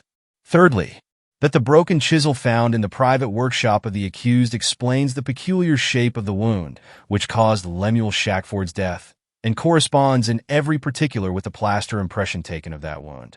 Fourthly, that the partially consumed match found on the scullery floor when the body was discovered, a style of match not used in the house in Welch's Court, completes the complement of a box of safety matches belonging to Richard Shackford and hidden in a closet in his workshop. Whether Shackford had an accomplice or not is yet to be ascertained. There is nothing whatever to implicate Mr. Roland Slocum. I make the statement because his intimate association with one party and his deep dislike of the other invited inquiry, and at first raised an unjust suspicion in my mind. The little red book slipped from Mr. Slocum's grasp and fell at his feet. As he rose from the chair, the reflection which he caught of himself in the dressing-table mirror was that of a wrinkled, white old man. Mr. Slocum did not believe, and no human evidence could have convinced him, that Richard had deliberately killed Lemuel Shackford. But as Mr. Slocum reached the final pages of the diary, a horrible probability insinuated itself in his mind. Could Richard have done it accidentally? Could he, in an instant of passion, stung to sudden madness by that venomous old man, have struck him involuntarily and killed him? A certain speech which Richard had made in Mr. Slocum's presence not long before came back to him now with fearful emphasis. 3 or 4 times in my life I have been carried away by a devil of a temper which I couldn't control. It seized me so unawares. It seized me so unawares, repeated Mr. Slocum, half aloud, and then with a swift, unconscious gesture, he pressed his hands over his ears as if to shut out the words. Chapter 21. Margaret must be told. It would be like stabbing her to tell her all this. Mr. Slocum had lain awake long after midnight, appalled by the calamity that was about to engulf them. At moments, as his thought reverted to Margaret's illness early in the spring, he felt that perhaps it would have been a mercy if she had died then. He had left the candles burning. It was not until the wicks sunk down in the sockets and went softly out that slumber fell upon him. He was now sitting at the breakfast table, absently crumbling bits of bread beside his plate and leaving his coffee untouched. Margaret glanced at him wistfully from time to time and detected the restless night in the deepened lines of his face. The house had not been the same since Lemuel Shackford's death. He had never crossed its threshold. Margaret had scarcely known him by sight, and Mr. Slocum had not spoken to him for years. But Richard's connection with the unfortunate old man had brought the tragic event very close to Margaret and her father. Mr. Slocum was a person easily depressed, but his depression this morning was so greatly in excess of the presumable cause that Margaret began to be troubled. "Papa, has anything happened?" "No, nothing new has happened, but I am dreadfully disturbed by some things which Mr. Taggett has been doing here in the village." "I thought Mr. Taggett had gone." "He did go, but he came back very quietly without anybody's knowledge." "I knew it, of course, but no one else to speak of." "What has he done to disturb you?" "I want you to be a brave girl, Margaret. Will you promise that?" "Why, yes," said Margaret with an anxious look. "You frighten me with your mysteriousness." "I do not mean to be mysterious, but I don't quite know how to tell you about Mr. Taggett. He has been working underground in this matter of poor Shackford's death, boring in the dark like a mole, and thinks he has discovered some strange things." "Do you mean he thinks he has found out who killed Mr. Shackford?" "He believes he has fallen upon clues which will lead to that. The strange things I alluded to are things which Richard will have to explain." "Richard? What has he to do with it?" "Not much, I hope. But there are several matters which he will be obliged to clear up in order to save himself from very great annoyance. Mr. Taggett seems to think that. Good heavens, Papa! What does he think?" "Margaret, he thinks that Richard knew something about the murder and has not told it." "What could he know?" "Is that all?" "No, that is not all. I am keeping the full truth from you, and it is useless to do so. You must face it like a brave girl. Mr. Taggett suspects Richard of being concerned, directly or indirectly, with the crime." The color went from Margaret's cheek for an instant. The statement was too horrible and sudden not to startle her, but it was also too absurd to have more than an instant's effect. Her quick recovery of herself reassured Mr. Slocum. Would she meet Mr. Taggett's specific charges with the like fortitude? Mr. Slocum himself had been prostrated by them. He prayed to heaven that Margaret might have more strength than he, as indeed she had. "The man has got together a lot of circumstantial evidence," continued Mr. Slocum cautiously. "Some of it amounts to nothing, being mere conjecture, but some of it will look badly for Richard to outsiders." "Of course it is all a mistake," said Margaret, in nearly her natural voice. "It ought to be easy to convince Mr. Taggett of that. I have not been able to convince him, but you will. What has possessed him to fall into such a ridiculous error? Mr. Taggett has written out everything at length in this memorandum book, and you must read it for yourself. There are expressions and statements in these pages, Margaret, that will necessarily shock you very much. But you should remember, as I tried to while reading them, that Mr. Taggett has a heart of steel. Without it he would be unable to do his distressing work. The cold impartiality with which he sifts and heaps up circumstances involving the doom of a fellow creature appears almost inhuman. but it is his business. No, don't look at it here, said Mr. Slocum, recoiling. He had given the book to Margaret. Take it into the other room and read it carefully by yourself. When you have finished, come back and tell me what you think. But, Papa, surely you— I don't believe anything, Margaret. I don't know the true from the false anymore. I want you to help me out of my confusion, and you cannot do it until you have read that book. Margaret made no response, but passed into the parlor and closed the folding doors behind her. After an absence of half an hour, she re-entered the breakfast room and laid Mr. Taggett's diary on the table beside her father, who had not moved from his place during the interval. Margaret's manner was collected, but it was evident by the dark circles under her eyes and the set, colorless lips that that half hour had been a cruel 30 minutes to her.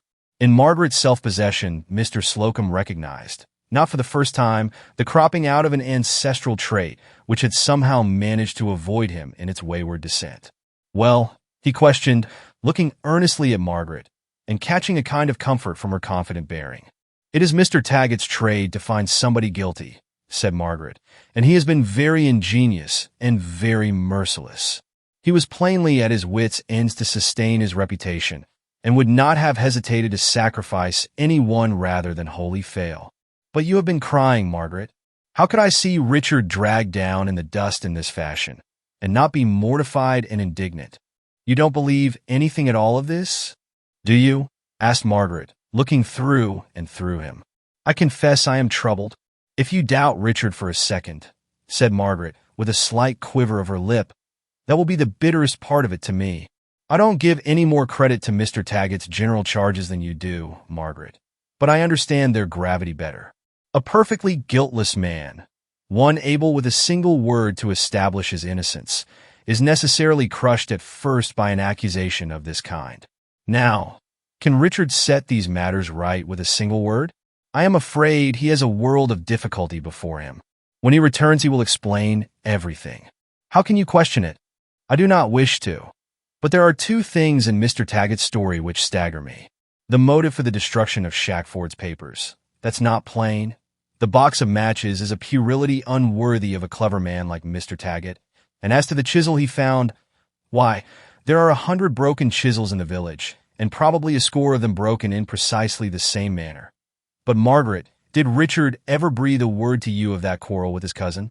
No, he never mentioned it to me either. As matters stood between you and him, nothing was more natural than that he should have spoken of it to you, so natural that his silence is positively strange. He may have considered it too unimportant. Mr. Shackford always abused Richard. It was nothing new. Then again, Richard is very proud, and perhaps he did not care to come to us just at that time with family grievances. Besides, how do we know they quarreled? The village is full of gossip.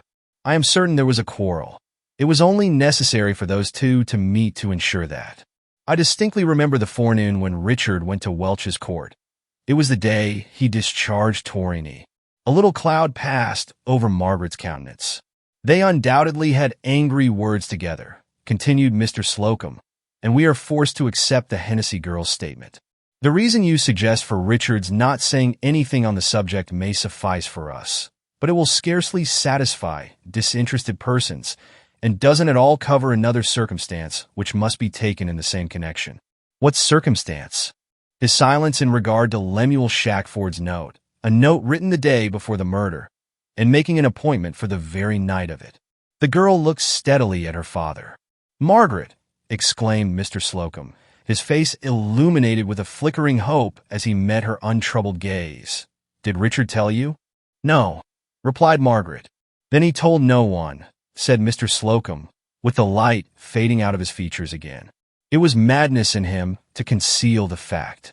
He should not have lost a moment, after the death of his cousin, in making that letter public. It ought instantly to have been placed in Coroner Whidden's hands.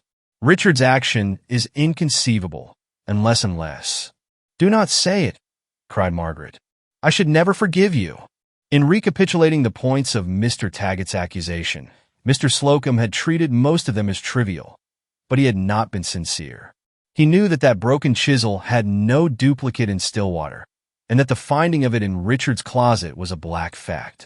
Mr. Slocum had also glossed over the quarrel, but that letter, The likelihood that Richard kept the appointment, and his absolute silence concerning it, here was a grim thing which no sophistry could dispose of. It would be wronging Margaret to deceive her as to the vital seriousness of Richard's position.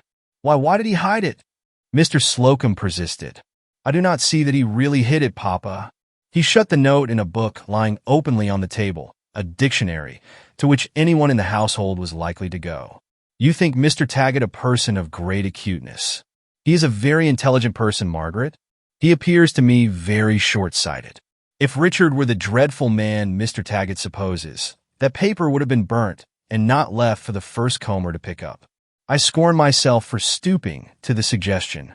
There is something in the idea, said Mr. Slocum slowly. But why did Richard never mention the note, to you or to me, or to anybody? He had a sufficient reason, you may be sure. Oh, Papa, how ready you are to believe evil of him. I am not. God knows. How you cling to this story of the letter. Suppose it turns out to be some old letter written 2 or 3 years ago. You could never look Richard in the face again. Unfortunately, Shackford dated it. It is useless for us to blindfold ourselves, Margaret. Richard has managed in some way to get himself into a very perilous situation, and we cannot help him by shutting our eyes. You misconceive me if you imagine I think him capable of coolly plotting his cousin's death. But it is not outside the limits of the possible that what has happened 1,000 times may have happened once more. Men less impulsive than Richard. I will not listen to it, interrupted Margaret, drawing herself up. When Richard returns, he will explain the matter to you, not to me. If I required a word of denial from him, I should care very little whether he was innocent or not. Mr. Slocum threw a terrified glance at his daughter. Her lofty faith sent a chill to his heart. What would be the result of a fall from such a height? He almost wished Margaret had something less of that ancestral confidence and obstinacy, the lack of which in his own composition he had so often deplored. We are not to speak of this to Richard, he said after a protracted pause, at least not until Mr. Taggett considers it best. I have pledged myself to something like that. Has Richard been informed of Mr. Taggett's singular proceeding? Asked Margaret, freezingly. Not yet. Nothing is to be done until Mr. Taggett returns from New York, and then Richard will at once have an opportunity of clearing himself. It would have spared us all much pain and misunderstanding if he had been sent for in the first instance. Did he know that this person was here in the yard? The plan was talked over before Richard left. The details were arranged afterwards. He heartily approved of the plan. A leisurely and not altogether saint-like smile crept into the corners of Margaret's mouth. Yes, he approved of the plan, repeated Mr. Slocum. Perhaps he, here Mr. Slocum checked himself and left the sentence flying at loose ends. Perhaps Richard had looked with favor upon a method of inquiry which was so likely to lead to no result. But Mr. Slocum did not venture to finish the suggestion.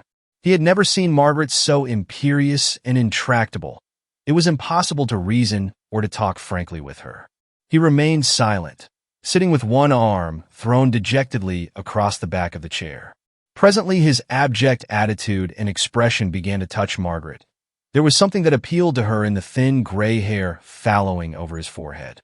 Her eyes softened as they rested upon him, and a pitying little tremor came to her under lip. "Papa," she said, stooping to his side with a sudden rosy bloom in her cheeks, "I have all the proof I want that Richard knew nothing of this dreadful business." "You have proof?" exclaimed Mr. Slocum, starting from his seat. "Yes. The morning Richard went to New York." Margaret hesitated. "Well?" He put his arm around me and kissed me. "Well?" "Well," repeated Margaret. "Could Richard have done that? Could he have so much as laid his hand upon me if—" Mr. Slocum sunk back in the chair with a kind of groan. "Papa, you do not know him." "Oh, Margaret, I am afraid that is not the kind of evidence to clear Richard in Mr. Taggett's eyes." "Then Richard's word must do it," she said haughtily. "You will be home tonight?" "Yes, he is to return tonight," said Mr. Slocum, looking away from her. Chapter 22. During the rest of the day, the name of Richard Shackford was not mentioned again by either Margaret or her father. It was a day of suspense to both, and long before nightfall Margaret's impatience for Richard to come had resolved itself into a pain as keen as that with which Mr. Slocum contemplated the coming. For every hour augmented his dread of the events that would necessarily follow the reappearance of young Shackford in Stillwater. On reaching his office, after the conversation with Margaret, Mr. Slocum found Lawyer Perkins waiting for him. Lawyer Perkins, who was as yet in ignorance of the late developments, had brought information of his own. The mutilated document which had so grimly clung to its secret was at last deciphered. It proved to be a recently executed will, in which the greater part of Lemuel Shackford's estate, real and personal, was left unconditionally to his cousin. That disposes of one of Mr. Taggett's theories, was Mr. Slocum's unspoken reflection. Certainly Richard had not destroyed the will. The old man himself had destroyed it, probably in some fit of pique. Yet, after all, the vital question was in no way affected by this fact. The motive for the crime remained, and the fearful evidence against Richard still held. After the departure of Lawyer Perkins, who had been struck by the singular perturbation of his old friend, Mr. Slocum drew forth N.T. Taggett's journal and reread it from beginning to end. Margaret's unquestioning faith in Richard, her prompt and indignant rejection of the whole story, had shaken her father at moments that morning. But now his paralyzing doubts returned. This second perusal of the diary impressed him even more strongly than the first. Richard had killed Lemuel Shackford in self-defense, maybe, or perhaps accidentally, but he had killed him. As Mr. Slocum passed from page to page, following the dark thread of narrative that darkened at each remove, he lapsed into that illogical frame of mind when one looks half expectantly for some providential interposition to avert the calamity against which human means are impotent. If Richard were to drop dead in the street, if he were to fall overboard off Point Judith in the night, if only anything would happen to prevent his coming back, thus the ultimate disgrace might be spared them. But the ill thing is the sure thing. The letter with the black seal never miscarries, and Richard was bound to come. "There is no escape for him or for us," murmured Mr. Slocum, closing his finger in the book. It was in a different mood that Margaret said to herself, "It is nearly 4 o'clock. He will be here at 8. As she stood at the parlor window and watched the waning afternoon light, making its farewells to the flower beds in the little square front gardens of the houses opposite, Margaret's heart was filled with the tenderness of the greeting she intended to give Richard. She had never been cold or shy in her demeanor with him, nor had she ever been quite demonstrative. But now she meant to put her arms around his neck in a wifely fashion and recompense him so far as she could for all the injustice he was to suffer. When he came to learn of the hateful slander that had lifted its head during his absence, he should already be in possession of the assurance of her faith. In the meanwhile, the hands in Slocum's yard were much exercised over the unaccountable disappearance of Blake.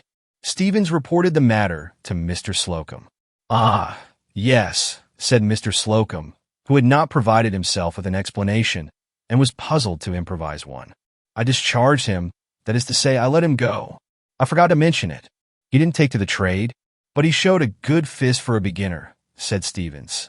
"He was head and shoulders the best of the new lot. Shall I put Stebbins in his place?" "You needn't do anything until Mr. Shackford gets back." "When will that be, sir?" "Tonight, probably." The unceremonious departure of Blake formed the theme of endless speculation at the tavern that evening, and for the moment obscured the general interest in old Shackford's murder. "Never to let on he was going," said one. "Didn't say goodbye to nobody," remarked a second. "It was devilish uncivil," added a third. "It is kind of mysterious," said Mr. Peters. "Some girl," suggested Mr. Wilson, with an air of tender sentiment, which he attempted further to emphasize by a capricious wink. "No," observed Dexter. "When a man vanishes in that sudden way, his body is generally found in a clump of blackberry bushes, months afterwards, or left somewhere on the flats by an ebb tide. 2 murders in Stillwater in 1 month would be rather crowding it, wouldn't it?" inquired Piggott. "Bosh," said Durgin. "There was always something shady about Blake. We didn't know where he hailed from, and we don't know where he's gone to. He'll take care of himself. That kind of fellow never lets anybody play any points on him." With this, Durgin threw away the stump of his cigar and lounged out at the street door. "I couldn't get anything out of the proprietor," said Stevens, "but he never talks. Maybe Shackford when he—" Stevens stopped short to listen to a low, rumbling sound like distant thunder followed almost instantly by 2 quick faint whistles. "He's aboard the train tonight." Mr. Peters quietly rose from his seat and left the barroom. The evening express, due at 8, was only a few seconds behind time. As the screech of the approaching engine rung out from the dark woodland, Margaret and her father exchanged rapid glances. It would take Richard 10 minutes to walk from the railway station to the house, for of course he would come there directly after sending his valise to Lime Street. The 10 minutes went by, and then 20. Margaret bent steadily over her work, listening with covert intentness for the click of the street gate. Likely enough, Richard had been unable to find anyone to take charge of his hand baggage. Presently, Mr. Slocum could not resist the impulse to look at his watch. It was 8:30. He nervously unfolded the Stillwater Gazette and sat with his eyes fastened on the paper. After a seemingly interminable period, the heavy bell of the South Church sounded 9, and then tolled for a few minutes, as the dismal custom is in New England country towns. A long silence followed, unrelieved by any word between father and daughter, a silence so profound that the heart of the old-fashioned timepiece, throbbing monotonously in its dusky case at the foot of the stairs, made itself audible through the room. Mr. Slocum's gaze continued fixed on the newspaper, which he was not reading. Margaret's hands lay crossed over the work on her lap. 10 o'clock. "What can have kept him?" murmured Margaret. "There was only that way out of it," reflected Mr. Slocum, pursuing his own line of thought. Margaret's cheeks were flushed and hot, and her eyes dulled with disappointment, as she rose from the low rocking chair and crossed over to kiss her father good night. Mr. Slocum drew the girl gently towards him and held her for a moment in silence. But Margaret, detecting the subtle commiseration in his manner, resented it and released herself coldly. "He has been detained, Papa." "Yes, something must have detained him." Chapter 23. When the Down Express arrived at Stillwater that night, 2 passengers stepped from the rear car to the platform. One was Richard Shackford, and the other a commercial traveler, whose acquaintance Richard had made the previous evening on the Fall River boat. There were no hacks in waiting at the station, and Richard found his politeness put to a severe test when he saw himself obliged to pilot his companion part of the way to the hotel, which lay, it seemed, almost maliciously in a section of the town remote from the Slocums.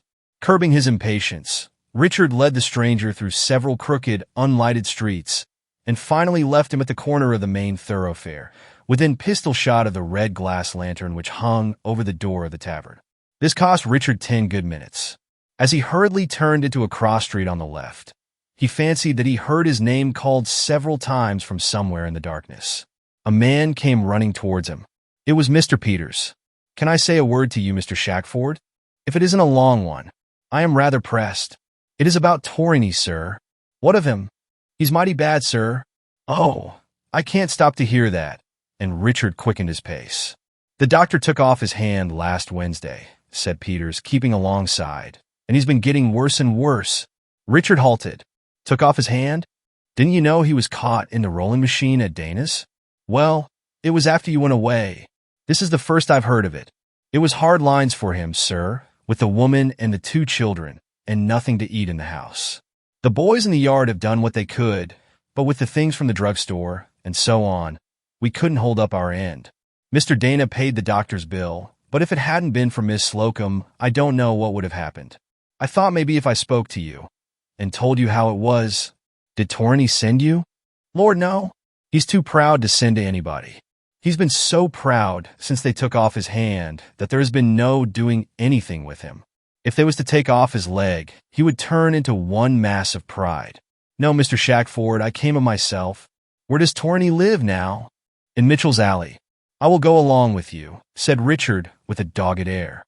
It seemed as if the fates were determined to keep him from seeing Margaret that night. Peters reached out a hand to take Richard's leather bag. "No, thank you, I can carry it very well." In a small morocco case in one of the pockets was a heavy, plain gold ring for Margaret, and not for anything in the world would Richard have allowed anyone else to carry the bag. After a brisk 5 minutes' walk, the two emerged upon a broad street, crossing their path at right angles. All the shops were closed except Stubbs the provision dealer's and Dundon's drugstore.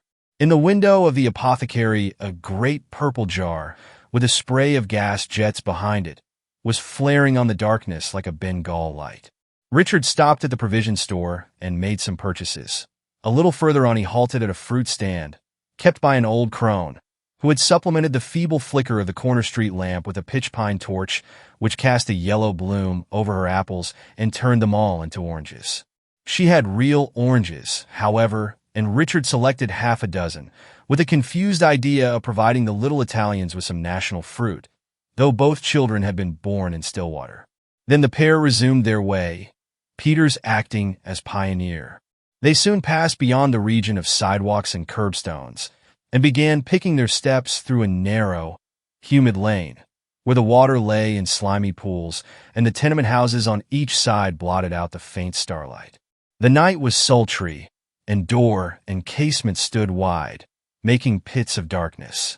Few lights were visible, but a continuous hum of voices issued from the human hives. And now and then a transient red glow at an upper window showed that someone was smoking a pipe. This was Mitchell's alley. The shadows closed behind the two men as they moved forward, and neither was aware of the figure which had been discreetly following them for the last 10 minutes. If Richard had suddenly wheeled and gone back a dozen paces, he would have come face to face with the commercial traveler. Mr. Peters paused in front of one of the tenement houses and motioned with his thumb over his shoulder for Richard to follow him through a yawning doorway. The hall was as dark as a cave and full of stale, moldy odors. Peters shuffled cautiously along the bare boards until he kicked his toe against the first step of the staircase. "Keep close to the wall, Mr. Shackford, and feel your way up. They've used the banisters for kindling, and the landlord says he shan't put in any more. I went over here the other night," added Mr. Peters reminiscentially. After fumbling several seconds for the latch, Mr. Peters pushed open a door and ushered Richard into a large, gloomy rear room. A kerosene lamp was burning dimly on the mantel shelf, over which hung a coarsely colored lithograph of the Virgin in a pine frame. Under the picture stood a small black crucifix. There was little furniture, a cooking stove, 2 or 3 stools, a broken table, and a chest of drawers. On an iron bedstead in the corner lay Torrini, muffled to the chin in a blanket, despite the hot midsummer night. His right arm, as if it were wholly disconnected with his body, rested in a splint on the outside of the covering. As the visitors entered, a tall, dusky woman with blurred eyes rose from a low bench at the foot of the bed. "Is he awake?" asked Peters. The woman, comprehending the glance which accompanied the words, though not the words themselves, nodded yes. "Here is Mr. Shackford come to see you, Torrini," Peters said. The man slowly unclosed his eyes. They were unnaturally brilliant and dilated, and seemed to absorb the rest of his features. "I didn't want him. Let bygones be bygones, Torrini," said Richard, approaching the bedside. "I am sorry about this. You are very good. I don't understand. I ask nothing of Slocum, but the signorina comes every day, and I cannot help it. What would you have? I'm a dead man," and he turned away his face. "It is not so bad as that," said Richard. Torrini looked up with a ghastly smile. "They have cut off the hand that struck you, Mr. Shackford. I suppose it was necessary. I am very sorry. In a little while you will be on your feet again. It is too late. They might have saved me by taking the arm, but I would not allow them. I may last 3 or 4 days. The doctor says it." Peters, standing in the shadow, jerked his head affirmatively. "I do not care for myself," the man continued, "but she and the little ones, that is what maddens me. They will starve." "They will not be let starve in Stillwater," said Richard. Torrini turned his eyes upon him wistfully and doubtfully. "You will help them?" "Yes, I and others. If they could be got to Italy," said Torrini, after meditating, "it would be well. Her father," giving a side look at the woman, "is a fisherman of Capri." At the word Capri, the woman lifted her head quickly. "He is not rich, but he's not poor. He would take her. You would wish her sent to Naples?" "Yes. If you do not pull through, she and the children shall go there." "Brigida," called Torrini. Then he said something rapidly in Italian to the woman, who buried her face in both hands and did not reply. "She has no words to thank you. See, she is tired to death with the children all day and me all night, these many nights. Tell her to go to bed in the other room," said Richard. There's another room, isn't there? I'll sit with you. You. Your wife is faggied out. That is plain. Send her to bed, and don't talk anymore. Peters, I wish you'd run and get a piece of ice somewhere. There's no drinking water here. Come now. Torini, I can't speak Italian. Oh, I don't mind your scowling. I intend to stay. Torini slowly unknitted his brows, and an irresolute expression stole across his face. Then he called Brigida and bade her go in with the children. She bowed her head submissively, and fixing her melting eyes on Richard for an instant passed into the adjoining chamber. Peters shortly reappeared with the ice, and after setting a jug of water on the table departed. Richard turned up the wick of the kerosene lamp, which was sending forth a disagreeable odor, and pinned an old newspaper around the chimney to screen the flame. He had, by an odd chance, made his lampshade out of a copy of the Stillwater Gazette containing the announcement of his cousin's death. Richard gave a quick start as his eye caught the illuminated headlines. Mysterious murder of Lemuel Shackford. Perhaps a slight exclamation escaped Richard's lips at the same time, for Torini turned and asked what was the matter. Nothing at all, said Richard, removing the paper and placing another in its stead. Then he threw open the blinds of the window looking on the backyard, and set his handbag against the door to prevent it being blown by the draft. Torini, without altering the rigid position of his head on the pillow, followed every movement with a look of curious insistence, like that of the eyes in a portrait. His preparations completed for the night, Richard seated himself on a stool at the foot of the bed. The obscurity and stillness of the room had their effect upon the sick man, who presently dropped into a light sleep. Richard sat thinking of Margaret, and began to be troubled because he had neglected to send her word of his detention, which he might have done by Peters. It was now 2:08. The town clock struck 10 in the midst of his self-reproaches. At the first clang of the bell, Torini awoke with a start and asked for water.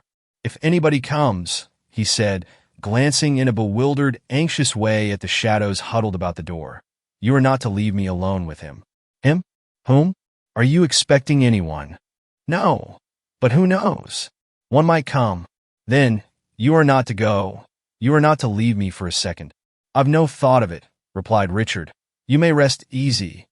He's a trifle light in the head, was Richard's reflection. After that, Torini dozed rather than slumbered, rousing at brief intervals. And whenever he awoke, the feverish activity of his brain incited him to talk, now of Italy, and now of matters connected with his experiences in this country. Naples is a pleasant place, he broke out in the hush of the midnight, just as Richard was dropping off. The band plays every afternoon on the Chiaia, and then the festas every third day of festa. The devil was in my body when I left there and dragged little Brigida into all this misery. We used to walk of an evening along the Marinella. That's a strip of beach just beyond the Molo Piccolo. You were never in Naples? Not I, said Richard. Here, wet your lips and try to go to sleep again. No, I can't sleep for thinking. When the signorina came to see me the other day, her heart was pierced with pity. Like the Blessed Madonna's, her bosom bleeds for all. You will let her come tomorrow? Yes, yes. If you will only keep quiet, Margaret shall come. Margaret, we say, you are to wed her. Is it not so? Richard turned down the wick of the lamp, which was blazing and spluttering, and did not answer. Then Torini lay silent a long while, apparently listening to the hum of the telegraph wires attached to one end of the roof. At odd intervals the freshening breeze swept these wires and awoke a low Aeolian murmur. The moon rose in the meantime, and painted on the uncarpeted floor the shape of the cherry bough that stretched across the window. It was 2:00. Richard sat with his head bent forward in a drowse. Now the cousin is dead. You are as rich as a prince, are you not? Inquired Torini, who had lain for the last half hour with his eyes wide open in the moonlight. Richard straightened himself with a jerk. Torini, I positively forbid you to talk any more. I remember you said that one day somewhere. Where was it? Ah, in the yard. You can't be allowed to speak here, you know. And then I struck at you. With that hand they've taken away. See how I remember it. Why do you bother your mind with such things?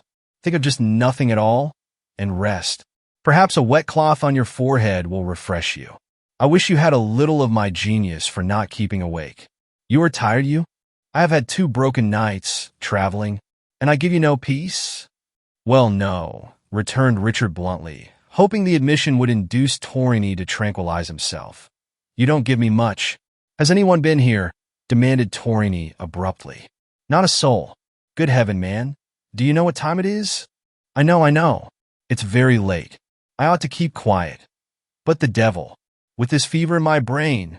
Mr. Shackford and Torrini, in spite of his imprisoned limb, suddenly half raised himself from the mattress. Richard sprung to his feet. What is it? What do you want? Nothing, said Torrini, falling back on the pillow. Richard brought him a glass of water, which he refused. He lay motionless, with his eyes shut, as if composing himself, and Richard returned on tiptoe to his bench. A moment or 2 afterwards, Torrini stirred the blanket with his foot. Mr. Shackford, well, I am as grateful as a dog. Torrini did not speak again. This expression of his gratitude appeared to ease him. His respiration grew lighter and more regular, and by he fell into a profound sleep. Richard watched a while expectantly, with his head resting against the rail of the bedstead. Then his eyelids drooped, and he too slumbered. But once or twice, before he quite lost himself, he was conscious of Brigida's thin face thrust like a silver wedge through the half-open door of the hall bedroom. It was the last thing he remembered, that sharp, pale face peering out from the blackness of the inner chamber as his grasp loosened on the world and he drifted off on the tide of a dream. A narrow white hand, like a child's, seemed to be laid against his breast. It was not Margaret's hand, and yet it was hers. No, it was the plaster model he had made that idle summer afternoon, years and years before he had ever thought of loving her. Strange for it to be there. Then Richard began wondering how the gold ring would look in the slender forefinger. He unfastened the leather bag and took out the ring. He was vainly trying to pass it over the first joint of the dead white finger, when the cast slipped from his hold and fell with a crash to the floor. Richard gave a shudder and opened his eyes. Brigida was noiselessly approaching Torrini's bedside. Torrini still slept. It was broad day. Through the uncurtained window, Richard saw the blue sky barred with crimson. Chapter 24. Richard did come home last night, after all, said Mr. Slocum with a flustered air, seating himself at the breakfast table. Margaret looked up quickly. I just met Peters on the street, and he told me, added Mr. Slocum. Richard returned last night, and did not come to us. It seems that he watched with Torrini. The man is going to die. Oh, said Margaret, cooling instantly. That was like Richard. He never thinks of himself first. I would not have had him do differently. Last evening you were filled with I don't know what horrible suspicions. Yet see how simply everything explains itself. If I could speak candidly, Margaret, if I could express myself without putting you into a passion, I would tell you that Richard's passing the night with that man has given me 2 or 3 ugly ideas. Positively, Papa, you are worse than Mr. Taggett. I shall not say another word, replied Mr. Slocum. Then he unfolded the newspaper lying beside him and constructed a barrier against further colloquy. An hour afterwards, when Richard threw open the door of his private workshop, Margaret was standing in the middle of the room waiting for him. She turned with a little cry of pleasure and allowed Richard to take her in his arms, and kept to the spirit and the letter of the promise she had made to herself. If there was an unwanted gravity in Margaret's manner, young Shackford was not keen enough to perceive it. All that morning, wherever he went, he carried with him a sense of Margaret's face resting for a moment against his shoulder, and the happiness of it rendered him wholly oblivious to the constrained and chilly demeanor of her father when they met. The interview was purposely cut short by Mr. Slocum, who avoided Richard the rest of the day with a persistency that must have ended in forcing itself upon his notice, had he not been so engrossed by the work which had accumulated during his absence. Mr. Slocum had let the correspondence go to the winds, and a formidable collection of unanswered letters lay on Shackford's desk. The forenoon was consumed in reducing the pile and settling the questions that had risen in the shops, for Mr. Slocum had neglected everything. Richard was speedily advised of Blake's dismissal from the yard, but, not knowing what explanation had been offered, was unable to satisfy Stephen's curiosity on the subject. I must see Slocum about that at once, reflected Richard, but the opportunity did not occur, and he was too much pressed to make a special business of it. Mr. Slocum, meanwhile, was in a wretched state of suspense and apprehension. Justice Beamy's clerk had served some sort of legal paper, presumably a subpoena, on Richard, who had coolly read it in the yard under the gaze of all, and given no sign of discomposure beyond a momentary lifting of the eyebrows. Then he had carelessly thrust the paper into one of his pockets and continued his directions to the men. Clearly, he had as yet no suspicion of the mind that was ready to be sprung under his feet. Shortly after this little incident, which Mr. Slocum had witnessed from the window of the counting room, Richard spoke a word or two to Stevens and quitted the yard. Mr. Slocum dropped into the carving department. "Where is Mr. Shackford, Stevens?" "He has gone to Mitchell's Alley, sir. Said he'd be away an hour." "Am I to say he was wanted?" "No," replied Mr. Slocum, hastily. "Any time will do. You needn't mention that I inquired for him." And Mr. Slocum returned to the counting room. Before the hour expired, he again distinguished Richard's voice in the workshops, and the cheery tone of it was a positive affront to Mr. Slocum. Looking back to the week prior to the tragedy in Welch's Court, he recollected Richard's unaccountable dejection. He had had the air of a person meditating some momentous step, the pallor, the set face, and the introspective eyes. Then came the murder, and Richard's complete prostration. Mr. Slocum, in his own excitement, had noted it superficially at the time, but now he recalled the young man's inordinate sorrow, and it seemed rather like remorse.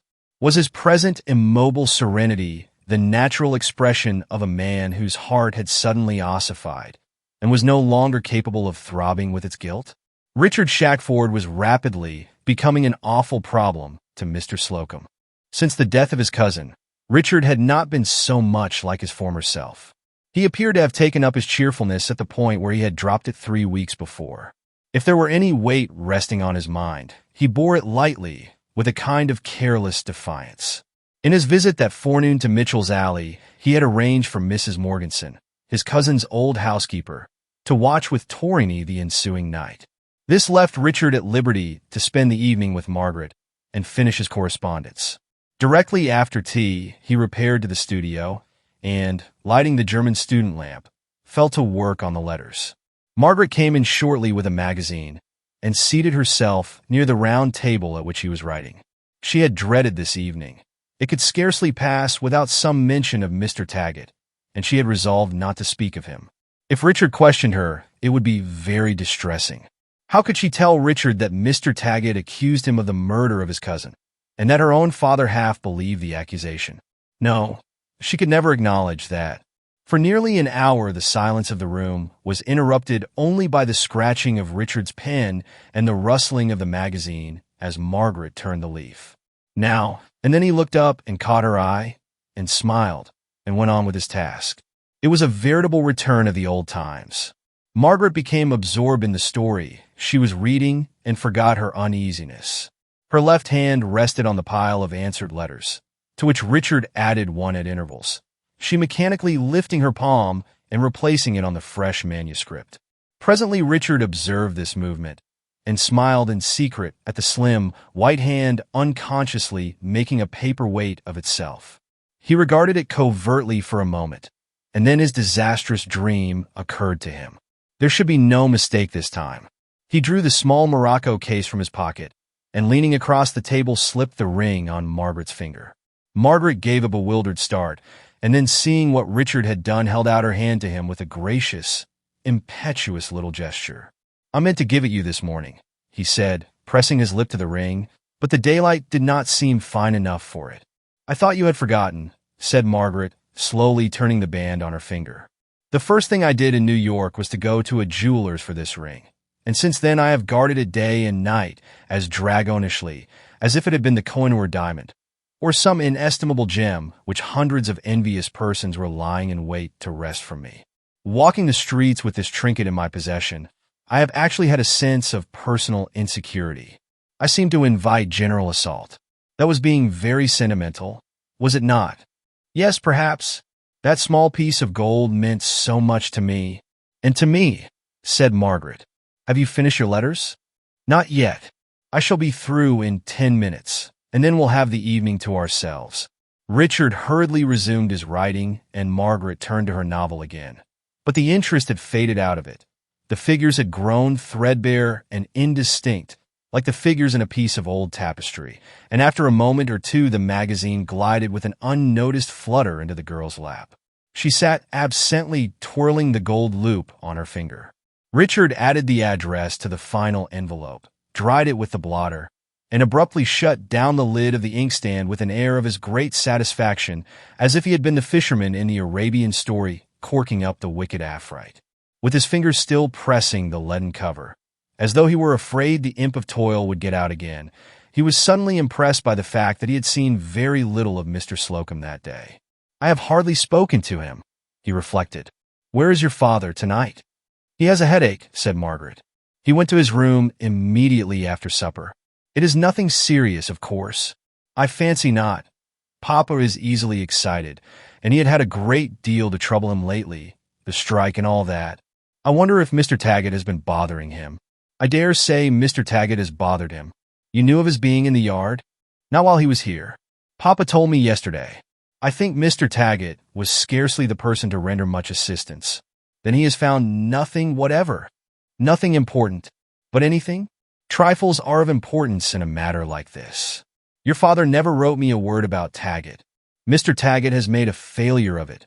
Richard, if nothing new has transpired, then I do not understand the summons I received today." "A summons?"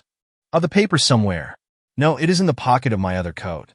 I take it there is to be a consultation of some kind at Justice Beamy's office tomorrow."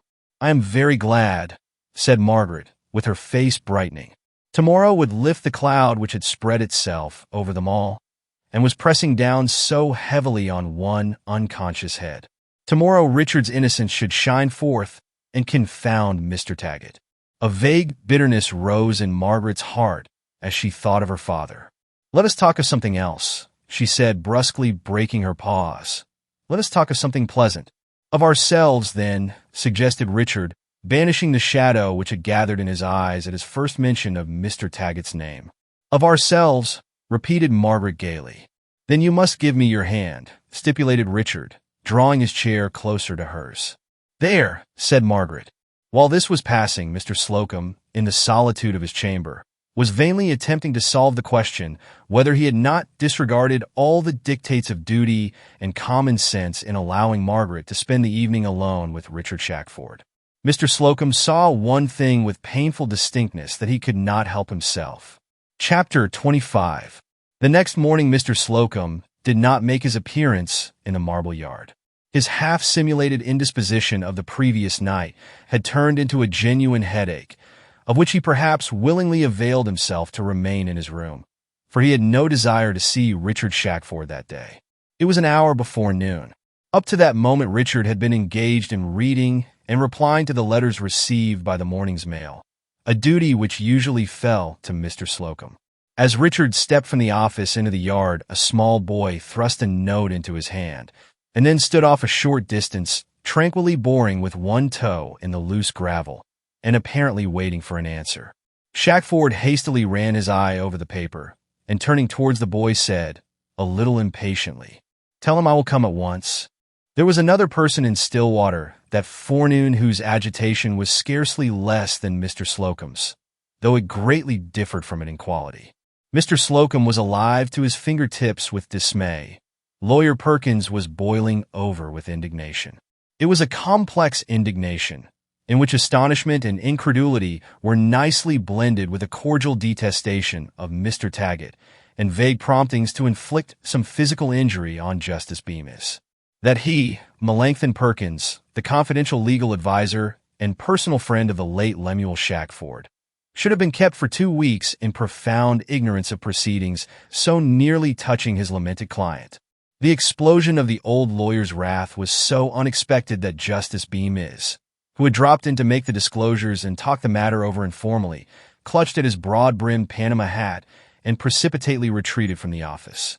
Mr. Perkins walked up and down the worn green drugget of his private room for half an hour afterwards, collecting himself, and then dispatched a hurried note to Richard Shackford, requesting an instant interview with him at his, Lawyer Perkins's, chambers. When, some 10 minutes subsequently, Richard entered the low-studded square room, darkened with faded marine curtains and filled with a stale odor of lawcaf. Mr. Perkins was seated at his desk and engaged in transferring certain imposing red-sealed documents to a green baize satchel which he held between his knees. He had regained his equanimity. His features wore their usual expression of judicial severity. Nothing denoted his recent discomposure, except perhaps an additional wantonness in the stringy black hair falling over the high forehead, that pallid high forehead which always wore the look of being covered with cold perspiration. "Mr. Shackford," said Lawyer Perkins, suspending his operations a second. As he saluted the young man, "I suppose I have done an irregular thing in sending for you, but I did not see any other course open to me. I have been your cousin's attorney for over 25 years, and I've a great regard for you personally. That must justify the step I am taking." "The regard is mutual, I am sure," returned Richard, rather surprised by this friendly overture, for his acquaintance with the lawyer had been of the slightest, though it had extended over many years. "My cousin had very few friends, and I earnestly desire to have them mine. If I were in any trouble, there is no one to whom I would come as unhesitatingly as to you. But you are in trouble. Yes, my cousin's death was very distressing. I do not mean that." Mr. Perkins paused a full moment. The district attorney has suddenly taken a deep interest in the case, and there is to be a rigorous overhauling of the facts. "I am afraid it is going to be very unpleasant for you, Mr. Shackford." "How could it be otherwise?" asked Richard tranquilly. Lawyer Perkins fixed his black eyes on him. "Then you fully understand the situation, and can explain everything?" "I wish I could. Unfortunately, I can explain nothing. I don't clearly see why I have been summoned to attend as a witness at the investigation to be held today in Justice Beamy's office. You are unacquainted with any special reason why your testimony is wanted. I cannot conceive why it should be required. I gave my evidence at the time of the inquest, and have nothing to add to it. Strictly speaking, I have had of late years no relations with my cousin. During the last 18 months we have spoken together, but once. Have you had any conversation on this subject with Mr. Slocum since your return from New York?" "No, I have had no opportunity. I was busy all day yesterday. He was ill in the evening, and is still confined to his room." Mr. Perkins was manifestly embarrassed. "That is unfortunate," he said, laying the bag on the desk. "I wish you had talked with Mr. Slocum. Of course you were taken into the secret of Taggett's presence in the marble yard." "Oh, yes. That was all arranged before I left home." "You don't know the results of that maneuver?" "There were no results. On the contrary, Taggett claims to have made very important discoveries." "Indeed? Why was I not told?" "I can't quite comprehend Mr. Slocum's silence. What has Taggett discovered?" "Several things, upon which he builds the gravest suspicions." "Against whom?"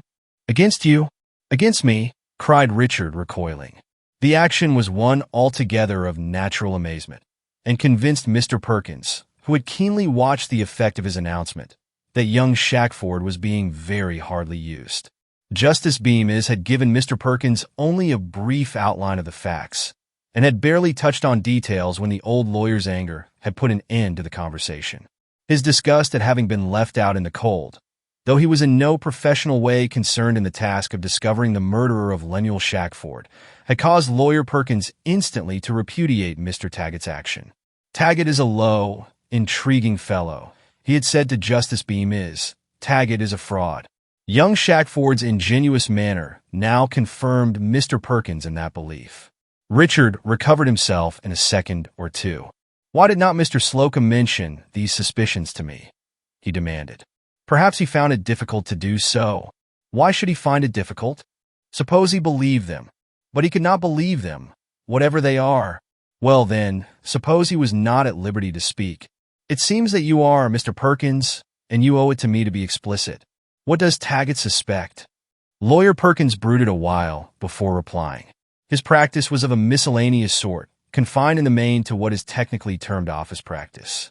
Though he was frequently engaged in small cases of assault and battery, he could scarcely escape that in Stillwater he had never conducted an important criminal case. But when Lawyer Perkins looked up from his brief reverie, he had fully resolved to undertake the defense of Richard Shackford. "I will tell you what Taggett suspects," he said slowly, if you will allow me to tell you in my own way. I must ask a number of questions." Richard gave a half-impatient nod of assent. "Where were you on the night of the murder?" inquired Lawyer Perkins, after a slight pause. "I spent the evening at the Slocums, until 10 o'clock. Then I went home, but not directly.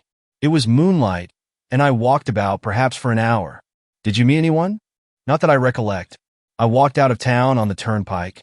"When you returned to your boarding house, did you meet anyone?" "No, I let myself in with a pass key. The family had retired, with the exception of Mr. Pinkham." "Then you saw him?" "No, but I heard him. He was playing on the flute at his chamber window, or near it. He always plays on the flute when he can't sleep." "What o'clock was that?" "It must have been after 11. Your stroll was confined to the end of the town most remote from Welch's Court?" "Yes, I just cruised around on the outskirts. I wish you had spoken with somebody that night. The streets were deserted. I wasn't likely to meet persons on the turnpike. However, someone may have seen you without your knowing it." "Yes," said Richard curtly.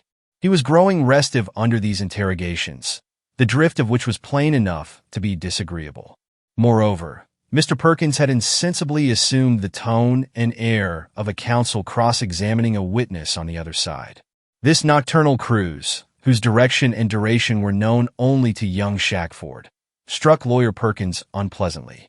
He meditated a moment before putting the next question. "Were you on good terms, fairly good terms with your cousin?" "No," said Richard, "but the fault was not mine. He never liked me. As a child I annoyed him, I suppose, and when I grew up I offended him by running away to sea. My mortal offense, however, was accepting a situation in Slocum's Yard. I have been in my cousin's house only twice in 3 years. When was the last time?" "A day or two previous to the strike. As you were not in the habit of visiting the house, you must have had some purpose in going there." "What was the occasion?" Richard hung his head thoughtfully. "I went there to talk over family matters, to inform him of my intended marriage to Margaret Slocum. I wanted his goodwill and support. Mr. Slocum had offered to take me into the business. I thought perhaps my cousin Lemuel, seeing how prosperous I was, would be more friendly to me." "Did you wish him to lend you capital?" "I didn't expect or wish him to, but there was some question of that." "And he refused?" "Rather brutally, if I may say so now." "Was there a quarrel?" Richard hesitated. "Of course I don't press you," said Mr. Perkins with some stiffness. "You are not on the witness stand." "I began to think I was in the prisoner's dock," answered Richard, smiling ruefully. "However, I have nothing to conceal. I hesitated to reply to you, because it was painful for me to reflect that the last time I saw my cousin we parted in anger. He charged me with attempting to overreach him, and I left the house in indignation." "That was the last time you saw him?" "The last time I saw him alive." "Was there any communication between you two after that?" "No, none whatever." "None. Are you quite positive?" "As positive as I can be that I live and have my senses." Lawyer Perkins pulled a black strand of hair over his forehead and remained silent for nearly a minute.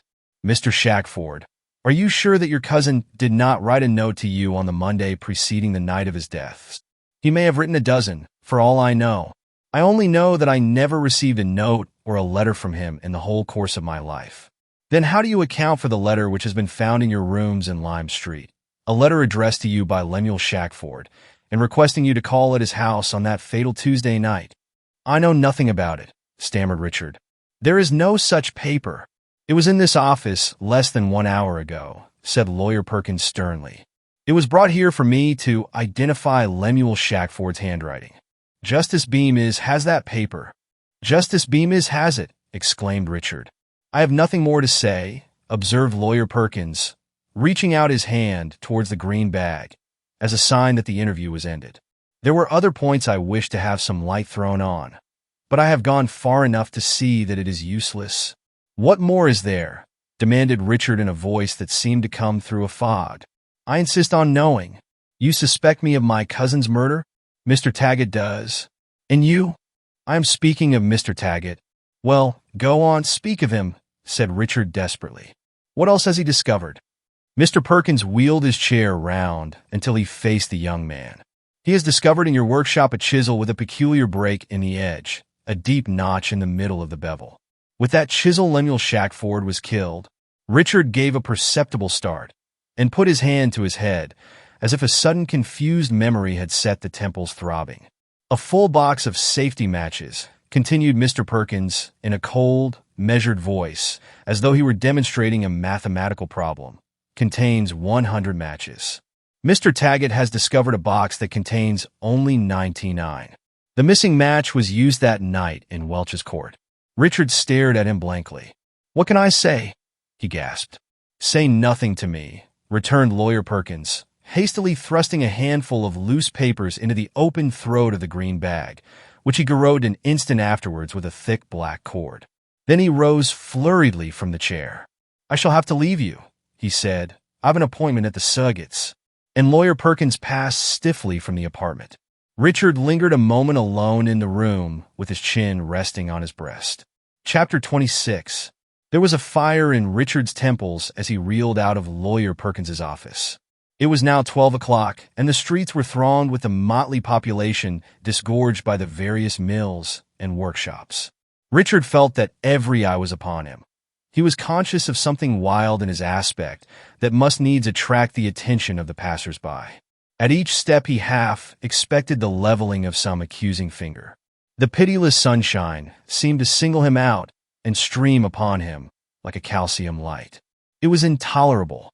He must get away from this jostling crowd, this babel of voices. What should he do? Where should he go?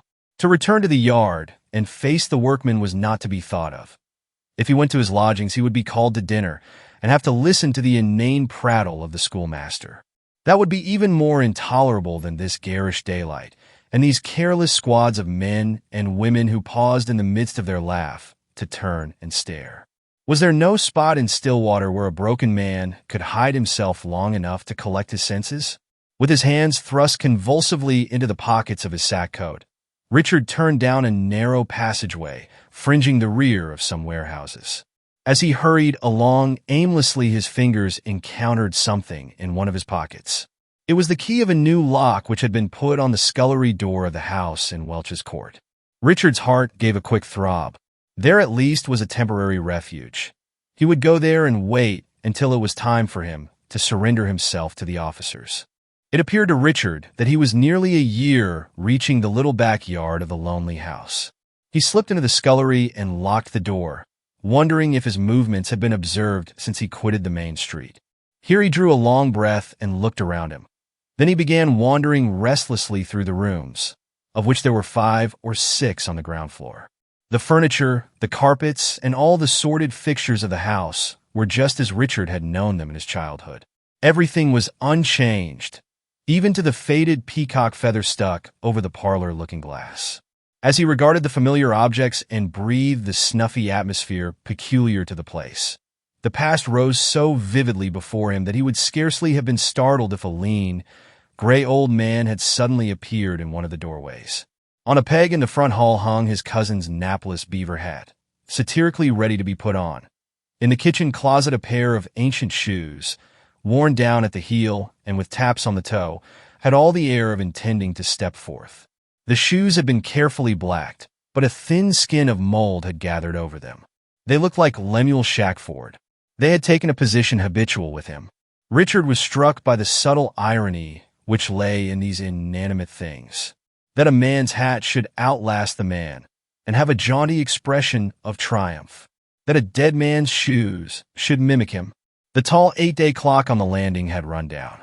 It had stopped at 12, and it now stood with solemnly uplifted finger, as if imposing silence on those small, unconsidered noises which commonly creep out, like mice, only at midnight. The house was full of such stealthy sounds. The stairs creaked at intervals, mysteriously, as if under the weight of some heavy person ascending. Now and then the woodwork stretched itself with a snap, as though it had grown stiff in the joints with remaining so long in one position. At times there were muffled reverberations of footfalls on the flooring overhead. Richard had a curious consciousness of not being alone, but of moving in the midst of an invisible throng of persons who elbowed him softly and breathed in his face, and vaguely impressed themselves upon him as being former occupants of the premises. This populous solitude, this silence with its busy interruptions, grew insupportable as he passed from room to room. One chamber he did not enter, the chamber in which his cousin's body was found that Wednesday morning. In Richard's imagination, it was still lying there, white and piteous, by the hearth. He paused at the threshold and glanced in, then turned abruptly and mounted the staircase. On gaining his old apartment in the gable, Richard seated himself on the edge of the cot bed. His shoulders sagged down and a stupefied expression settled upon his face, but his brain was in a tumult. His own identity was become a matter of doubt to him. Was he the same Richard Shackford who had found life so sweet when he awoke that morning?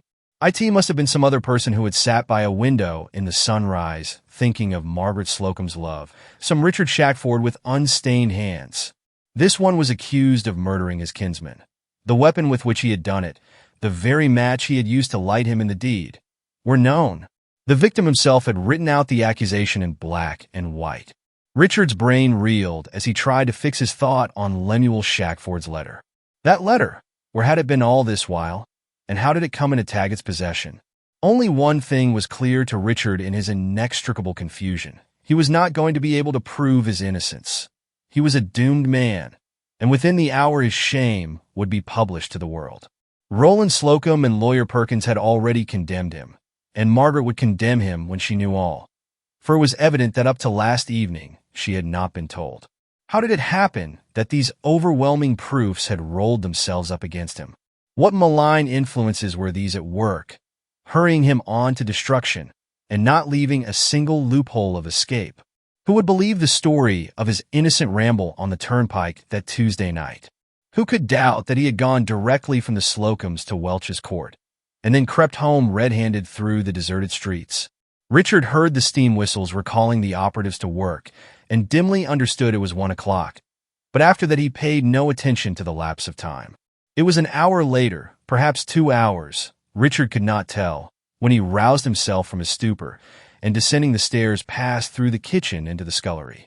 There he halted and leaned against the sink, irresolute, as though his purpose, if he had had a purpose, were escaping him. He stood with his eyes resting listlessly on a barrel in the further corner of the apartment. It was a heavy-hooped wine cask, in which Lemuel Shackford had been wont to keep his winter's supply of salted meat. Suddenly Richard started forward with an inarticulate cry, and at the same instant there came a loud knocking at the door behind him. The sound reverberated through the empty house, filling the place with awful echoes, like those knocks at the gate of Macbeth's castle the night of Duncan's murder. Richard stood petrified for a second. Then he hastily turned the key in the lock, and Mr. Taggett stepped into the scullery. The two men exchanged swift glances. The bewildered air of a moment before had passed from Richard. The dullness had faded out of his eyes, leaving them the clear, alert expression they ordinarily wore. He was self-possessed, but the effort his self-possession cost him was obvious. There was a something in his face-a dilation of the nostril, a curve of the under lip which put Mr. Taggett very much on his guard. Mr. Taggett was the first to speak. "I've a disagreeable mission here," he said slowly, with his hand remaining on the latch of the door, which he had closed on entering. "I have a warrant for your arrest, Mr. Shackford." "Stop a moment," said Richard, with a glow in his eyes. "I have something to say. I advise you not to make any statement. I understand my position perfectly, Mr. Taggett, and I shall disregard the advice. After you have answered me 1 or 2 questions, I shall be quite at your service. If you insist, then, you were present at the examination of Thomas Bluffton and William Durgin, were you not?" "I was." "You recollect William Durgin's testimony?" "Most distinctly. He stated that the stains on his clothes were from a certain barrel, the head of which had been freshly painted red." "I remember." "Mr. Taggett, the head of that barrel was painted blue." Chapter 27. Mr. Taggett, in spite of the excellent subjection under which he held his nerves, caught his breath at these words, and a transient pallor overspread his face as he followed the pointing of Richard's finger. If William Durgin had testified falsely on that point, if he had swerved a hair's breadth from the truth in that matter, then there was but one conclusion to be drawn from his perjury. A flash of lightning is not swifter than was Mr. Taggett's thought in grasping the situation. In an instant he saw all his carefully articulated case fall to pieces in his hands. Richard crossed the narrow room, and stood in front of him. "Mr. Taggett, do you know why William Durgin lied? He lied because it was life or death with him." In a moment of confusion, he had committed one of those simple, fatal blunders which men in his circumstances always commit. He had obliterated the spots on his clothes with red paint, when he ought to have used blue. "That is a very grave supposition." "It is not a supposition," cried Richard. "The daylight is not a plainer fact." "You are assuming too much, Mr. Shackford." "I am assuming nothing. Durgin has convicted himself. He has fallen into a trap of his own devising. I charge him with the murder of Lemuel Shackford. I charge him with taking the chisel and the matches from my workshop, to which he had free access, and I charge him with replacing those articles in order to divert suspicion upon me. My unfortunate relations with my cousin gave color to this suspicion. The plan was an adroit plan, and has succeeded, it seems." Mr. Taggett did not reply at once, and then very coldly, "You will pardon me for suggesting it, but it will be necessary to ascertain if this is the cask which Durgin hoped, and also if the head has not been repainted since. I understand what your doubt implies. It is your duty to assure yourself of these facts, and nothing can be easier. The person who packed the meat, it was probably a provision dealer named Stubbs, will, of course, be able to recognize his own work. The other question you can settle with a scratch of your penknife. You see, there has been only one thin coat of paint laid on. The grain of the wood is nearly distinguishable through it. The head is evidently new, but the cask itself is an old one. It has stood here these 10 years. Mr. Taggett bent a penetrating look on Richard. "Why did you refuse to answer the subpoena, Mr. Shackford?" "But I haven't refused. I was on my way to Justice Beamy's office when you knocked. Perhaps I am a trifle late," added Richard, catching Mr. Taggett's distrustful glance. "The summons said 2 o'clock, remarked Mr. Taggett, pressing the spring of his watch. "It is now after 3. "After 3? How could you neglect it, with evidence of such presumable importance in your hands?" "It was only a moment ago that I discovered this. I had come here from Mr. Perkins's office. Mr. Perkins had informed me of the horrible charge which was to be laid at my door. The intelligence fell upon me like a thunderclap. I think it unsettled my reason for a while. I was unable to put 2 ideas together. At first he didn't believe I had killed my cousin, and presently he seemed to believe it. When I got out in the street, the sidewalk lurched under my feet like the deck of a ship. Everything swam before me. I don't know how I managed to reach this house, and I don't know how long I had been sitting in a room upstairs when the recollection of the subpoena occurred to me. I was standing here dazed with despair. I saw that I was somehow caught in the toils, and that it was going to be impossible to prove my innocence. If another man had been in my position, I should have believed him guilty. I stood looking at the cask in the corner there, scarcely conscious of it. Then I noticed the blue paint on the head, and then William Durgin's testimony flashed across my mind. "Where is he?" cried Richard, turning swiftly. "That man should be arrested." "I am afraid he is gone," said Mr. Taggett, biting his lip. "Do you mean he has fled?" "If you are correct, he has fled.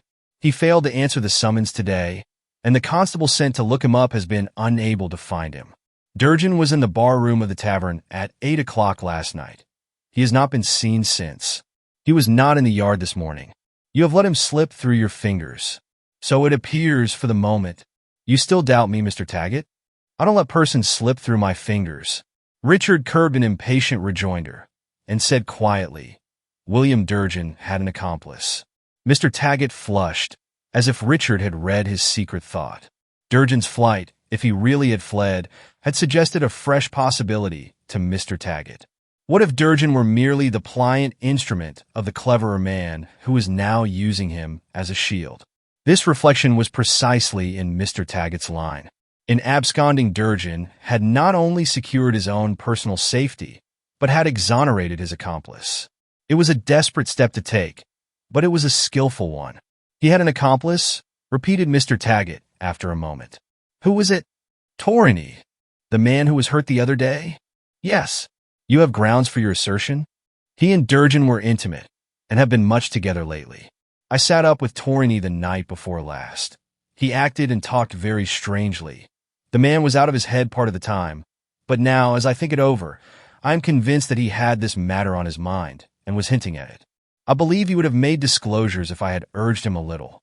He was evidently in great dread of a visit from some person, and that person was Durgin. Torrini ought to be questioned without delay. He is very low and may die at any moment. He is lying in a house at the further end of the town. If it is not imperative that I should report myself to Justice Bemis, we had better go there at once. Mr. Taggett, who had been standing with his head half bowed, lifted it quickly as he asked the question, "Why did you withhold Lemuel Shackford's letter?" "It was never in my possession, Mr. Taggett," said Richard, starting. "That paper is something I cannot explain at present. I can hardly believe in its existence, though Mr. Perkins declares that he has had it in his hands, and it would be impossible for him to make a mistake in my cousin's writing. The letter was found in your lodgings. So I was told. I don't understand it. That explanation will not satisfy the prosecuting attorney. I have only one theory about it," said Richard slowly. "What is that?" "I prefer not to state it now. I wish to stop at my boarding house on the way to Torrini's. It will not be out of our course." Mr. Taggett gave silent acquiescence to this. Richard opened the scullery door, and the two passed into the court. Neither spoke until they reached Lime Street. Mrs. Spooner herself answered Richard's ring, for he had purposely dispensed with the use of his passkey.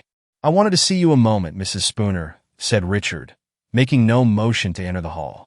"Thanks, we will not come in. I merely desire to ask you a question. Were you at home all day on that Monday, immediately preceding my cousin's death?" "No," replied Mrs. Spooner wonderingly, with her hand still resting on the knob. "I wasn't at home at all. I spent the day and part of the night with my daughter Maria and at South Millville." "It was a boy," added Mrs. Spooner, quite irrelevantly, smoothing her ample apron with a disengaged hand. "Then Janet was at home," said Richard. "Call Janet." A trim, intelligent-looking Nova Scotia girl was summoned from the basement kitchen. "Janet," said Richard, "do you remember the day, about 3 weeks ago, that Mrs. Spooner was absent at South Millville?" "Yes," replied the girl, without hesitation. "It was the day before," and then she stopped. "Exactly. It was the day before my cousin was killed. Now I want you to recollect whether any letter or note or written message of any description was left for me at this house on that day." Janet reflected. "I think there was, Mr. Richard, a bit of paper like." Mr. Taggett riveted his eyes on the girl. "Who brought the paper?" demanded Richard. "It was one of the Murphy boys, I think. Did you hand it to me?" "No, Mr. Richard, you had gone out. It was just after breakfast. You gave it to me when I came home to dinner, then?" "No," returned Janet, becoming confused with a dim perception that something had gone wrong and she was committing herself. "I remember I didn't come home. I dined at the Slocums. What did you do with that paper?" "I put it on the table in your room upstairs." Mr. Taggett's eyes gleamed a little at this. "And that is all you can say about it?" inquired Richard, with a fallen countenance. Janet reflected. She reflected a long while this time. "No, Mr. Shackford. An hour or so afterwards, when I went up to do the chamber work, I saw that the wind had blown the paper off of the table. I picked up the note and put it back, but the wind blew it off again." "What then?" "Then I shut up the note in one of the big books, meaning to tell you of it. And I forgot it." "Oh, Mr. Richard, have I done something dreadful?" "Dreadful," cried Richard. "Janet, I could hug you." "Oh, Mr. Richard," said Janet with a little coquettish movement natural to every feminine thing, bird, flower, or human being. "You've always such a pleasant way with you." Then there was a moment of dead silence. Mrs. Spooner saw that the matter, whatever it was settled. "You needn't wait, Janet," she said, with a severe, mystified air. "We are greatly obliged to you, Mrs. Spooner." "Not to mention Janet," said Richard. "And if Mr. Taggett has no questions to ask, we will not detain you." Mrs. Spooner turned her small, amiable orbs on Richard's companion. "That silent little man, Mr. Taggett. He doesn't look like much," was the landlady's unuttered reflection, and indeed he did not present a spirited appearance. Nevertheless, Mrs. Spooner followed him down the street with her curious gaze until he and Richard passed out of sight. Neither Richard nor Mr. Taggett was disposed to converse as they wended their way to Mitchell's Alley. Richard's ire was slowly kindling at the shameful light in which he had been placed by Mr. Taggett, and Mr. Taggett was striving with only partial success to reconcile himself to the idea of young Shackford's innocence. Young Shackford's innocence was a very awkward thing for Mr. Taggett, for he had irretrievably committed himself at headquarters. With Richard's latent ire was mingled a feeling of profound gratitude. "The Lord was on my side," he said presently. "He was on your side, as you remark. And when the Lord is on a man's side, a detective necessarily comes out second best." "Really, Mr. Taggett," said Richard, smiling, "that is a handsome admission on your part." "I mean, sir," replied the latter, slightly nettled, "that it sometimes seems as if the Lord himself took charge of a case. Certainly you are entitled to the credit of going to the bottom of this one. I have skillfully and laboriously damaged my reputation, Mr. Shackford."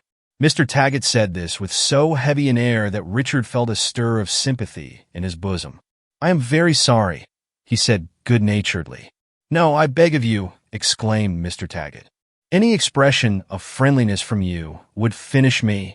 For nearly 10 days I have looked upon you as a most cruel and consummate villain." "I know," said Richard. "I must be quite a disappointment to you, in a small way." Mr. Taggett laughed in spite of himself. "I hope I don't take a morbid view of it," he said. A few steps further on he relaxed his gait. "We have taken the Hennessy girl into custody. Do you imagine she was concerned? Have you questioned her?" "Yes. She denies everything, except that she told Durgin you had quarreled with the old gentleman. I think Mary Hennessy an honest girl. She's little more than a child. I doubt if she knew anything whatever. Durgin was much too shrewd to trust her, I fancy." As the speakers struck into the principal street, through the lower and busier end of which they were obliged to pass, Mr. Taggett caused a sensation. The drivers of carts and the pedestrians on both sidewalks stopped and looked at him.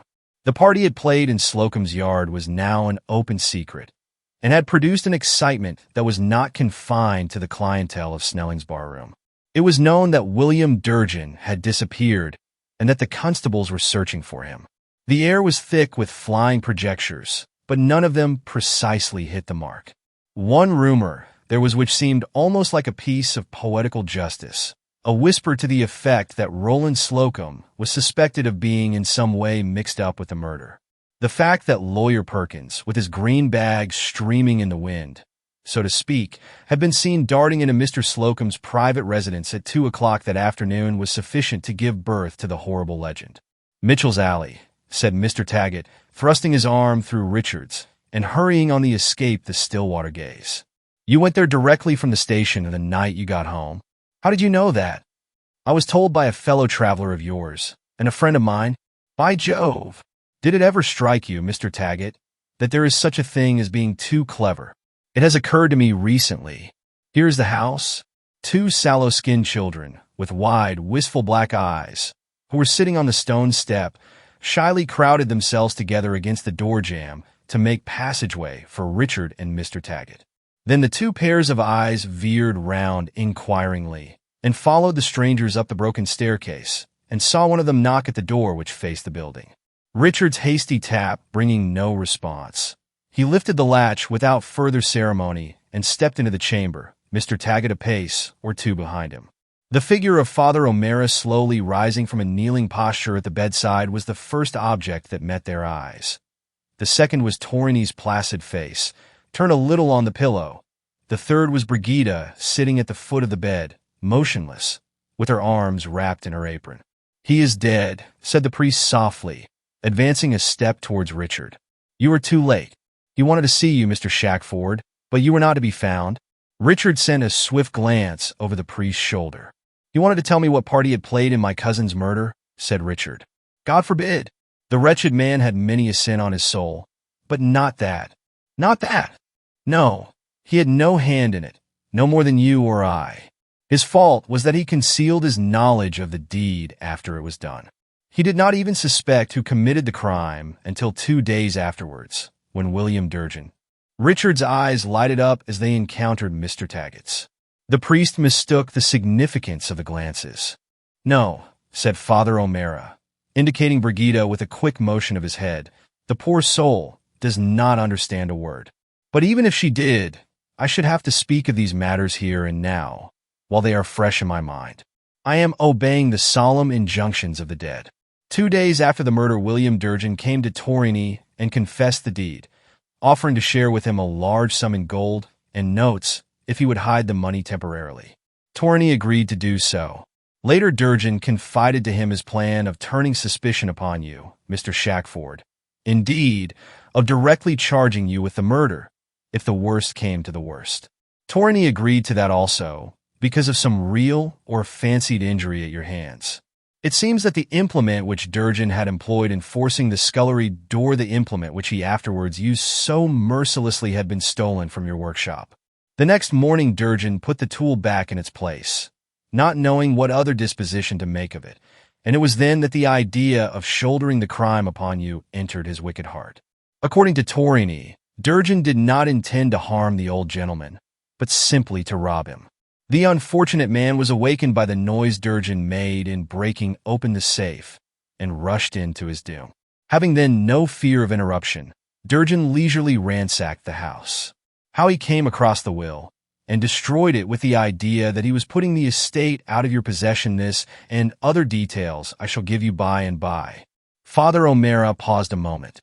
After the accident at the mill and the conviction that he was not to recover, Torreny's conscience began to prick him. When he reflected on Miss Slocum's kindness to his family during the strike, when he now saw her saving his wife and children from absolute starvation, he was nearly ready to break the oath with which he had bound himself to William Durgin. Curiously enough, this man, so reckless in many things, held his pledged words sacred. Meanwhile, his wavering condition became apparent to Durgin, who grew alarmed and demanded the stolen property. Torreny refused to give it up. Even his own bitter necessities had not tempted him to touch a penny of it. For the last 3 days he was in deadly terror lest Durgin should wrest the money from him by force. The poor woman here knows nothing of all this. It was her presence, however, which probably prevented Durgin from proceeding to extremities with Torreny, who took care never to be left alone. "I recollect," said Richard, "the night I watched with him he was constantly expecting someone. I supposed him to be wandering in his mind. He was expecting Durgin, though Torreny had every reason for believing that he had fled." Mr. Taggett leaned forward and asked, "When did he go, and where?" He was too cunning to confide his plans to Torreny. 3 nights ago, Durgin came here and begged for a portion of the banknote. Previously, he had reclaimed the whole sum. He said the place was growing too warm for him, and that he had made up his mind to leave. But Torreny held on to the money, having resolved that it should be restored intact to you. He promised Durgin, however, to keep his flight secret for 3 or 4 days, at the end of which time Torreny meant to reveal all to me at confession. The night you sat with him, Mr. Shackford, he was near breaking his promise. Your kindness was coals of fire on his head.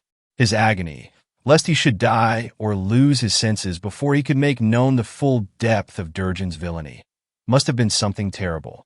This is the substance of what the poor creature begged me to say to you with his dying regrets. The money is hidden somewhere under the mattress, I believe. A better man than Torreny would have spent some of it, added Father O'Mara, waving a sort of benediction in the direction of the bed. Richard did not speak for a moment or two. The wretchedness and grimness of it all smote him to the heart. When he looked up, Mr. Taggett was gone, and the priest was gently drawing the coverlet over Torreny's face. Richard approached Father O'Mara and said, "When the money is found, please take charge of it, and see that every decent arrangement is made. I mean, spare nothing. I am a Protestant, but I believe in any man's prayers when they are not addressed to a heathen image. I promised Torreny to send his wife and children to Italy. This pitiful, miserable gold, which costs so dear and is worth so little, shall be made to do that much good, at least." As Richard was speaking, a light footfall sounded on the staircase outside. Then the door, which stood ajar, was softly pushed open, and Margaret paused on the threshold. At the rustle of her dress, Richard turned and hastened towards her. "It is all over," he said softly, laying his finger on his lip. Father O'Mara was again kneeling by the bedside. "Let us go now," whispered Richard to Margaret. It seemed fit that they should leave the living and the dead to the murmured prayers and solemn ministration of the kindly priest. Such later services as Margaret could render to the bereaved woman were not to be wanting. At the foot of the stairs, Richard Shackford halted abruptly and oblivious of the two children who were softly chattering together in the doorway, caught Margaret's hand in his. "Margaret, Torrini has made a confession that sets at rest all question of my cousin's death." "Do you mean that he—" Margaret faltered and left the sentence unfinished. "No, it was William Durgin. God forgive him. William Durgin." The young girl's fingers closed nervously on Richard's as she echoed the name, and she began trembling. That is stranger yet. I will tell you everything when we get home. This is no time or place. But one thing I must ask you now and here. When you sat with me last night, were you aware that Mr. Taggett firmly believed it was I who had killed Lemuel Shackford?" "Yes," said Margaret. "That is all I care to know," cried Richard. "That consoles me." And the two pairs of great inquisitive eyes looking up from the stone steps saw the signorina standing quite mute and colorless with the strange gentleman's arms around her. And the signorina was smiling.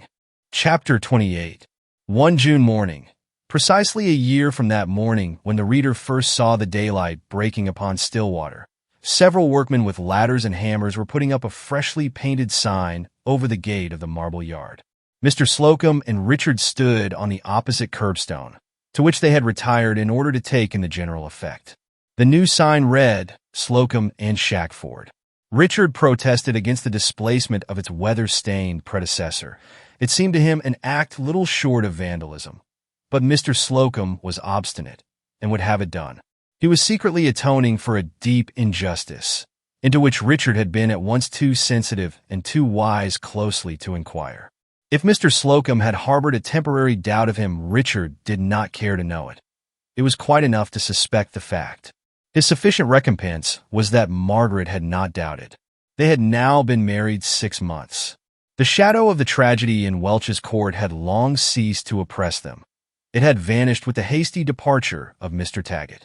Neither he nor William Durgin was ever seen again in the flesh in Stillwater. But they both still led, and will probably continue for years to lead, a sort of phantasmal, legendary life in Snelling's barroom. Durgin in his flight had left no traces. From time to time, as the months rolled on, a misty rumor was blown to the town of his having been seen in some remote foreign city, now in one place and now in another, always on the point of departing, self-pursued like the wandering Jew, but nothing authentic. His after fate was to be a sealed book in Stillwater. "I really wish you had let the old sign stand," said Richard, as the carpenters removed the ladders. "The yard can never be anything but Slocum's yard." "It looks remarkably well up there," replied Mr. Slocum, shading his eyes critically with one hand. "You object to the change, but for my part one don't object to changes. I trust one may live to see the day when even this sign will have to be altered to Slocum, Shackford and Son." "How would you like that?" "I can't say," returned Richard laughing, as they passed into the yard together. "I should first have to talk it over with the son." And that brings us to the conclusion of the Stillwater Tragedy by Thomas Bailey Aldrich. I hope you enjoyed this gripping tale of mystery and intrigue. If you did, don't forget to like the video and share it with fellow book lovers. If you're new here, make sure to subscribe to the channel and turn on notifications so you never miss another classic audiobook. There are many more timeless stories waiting to be explored. I'd love to hear your thoughts on the book. Did the ending surprise you? Let me know in the comments below. Thank you for joining me on this literary journey. Until next time, happy listening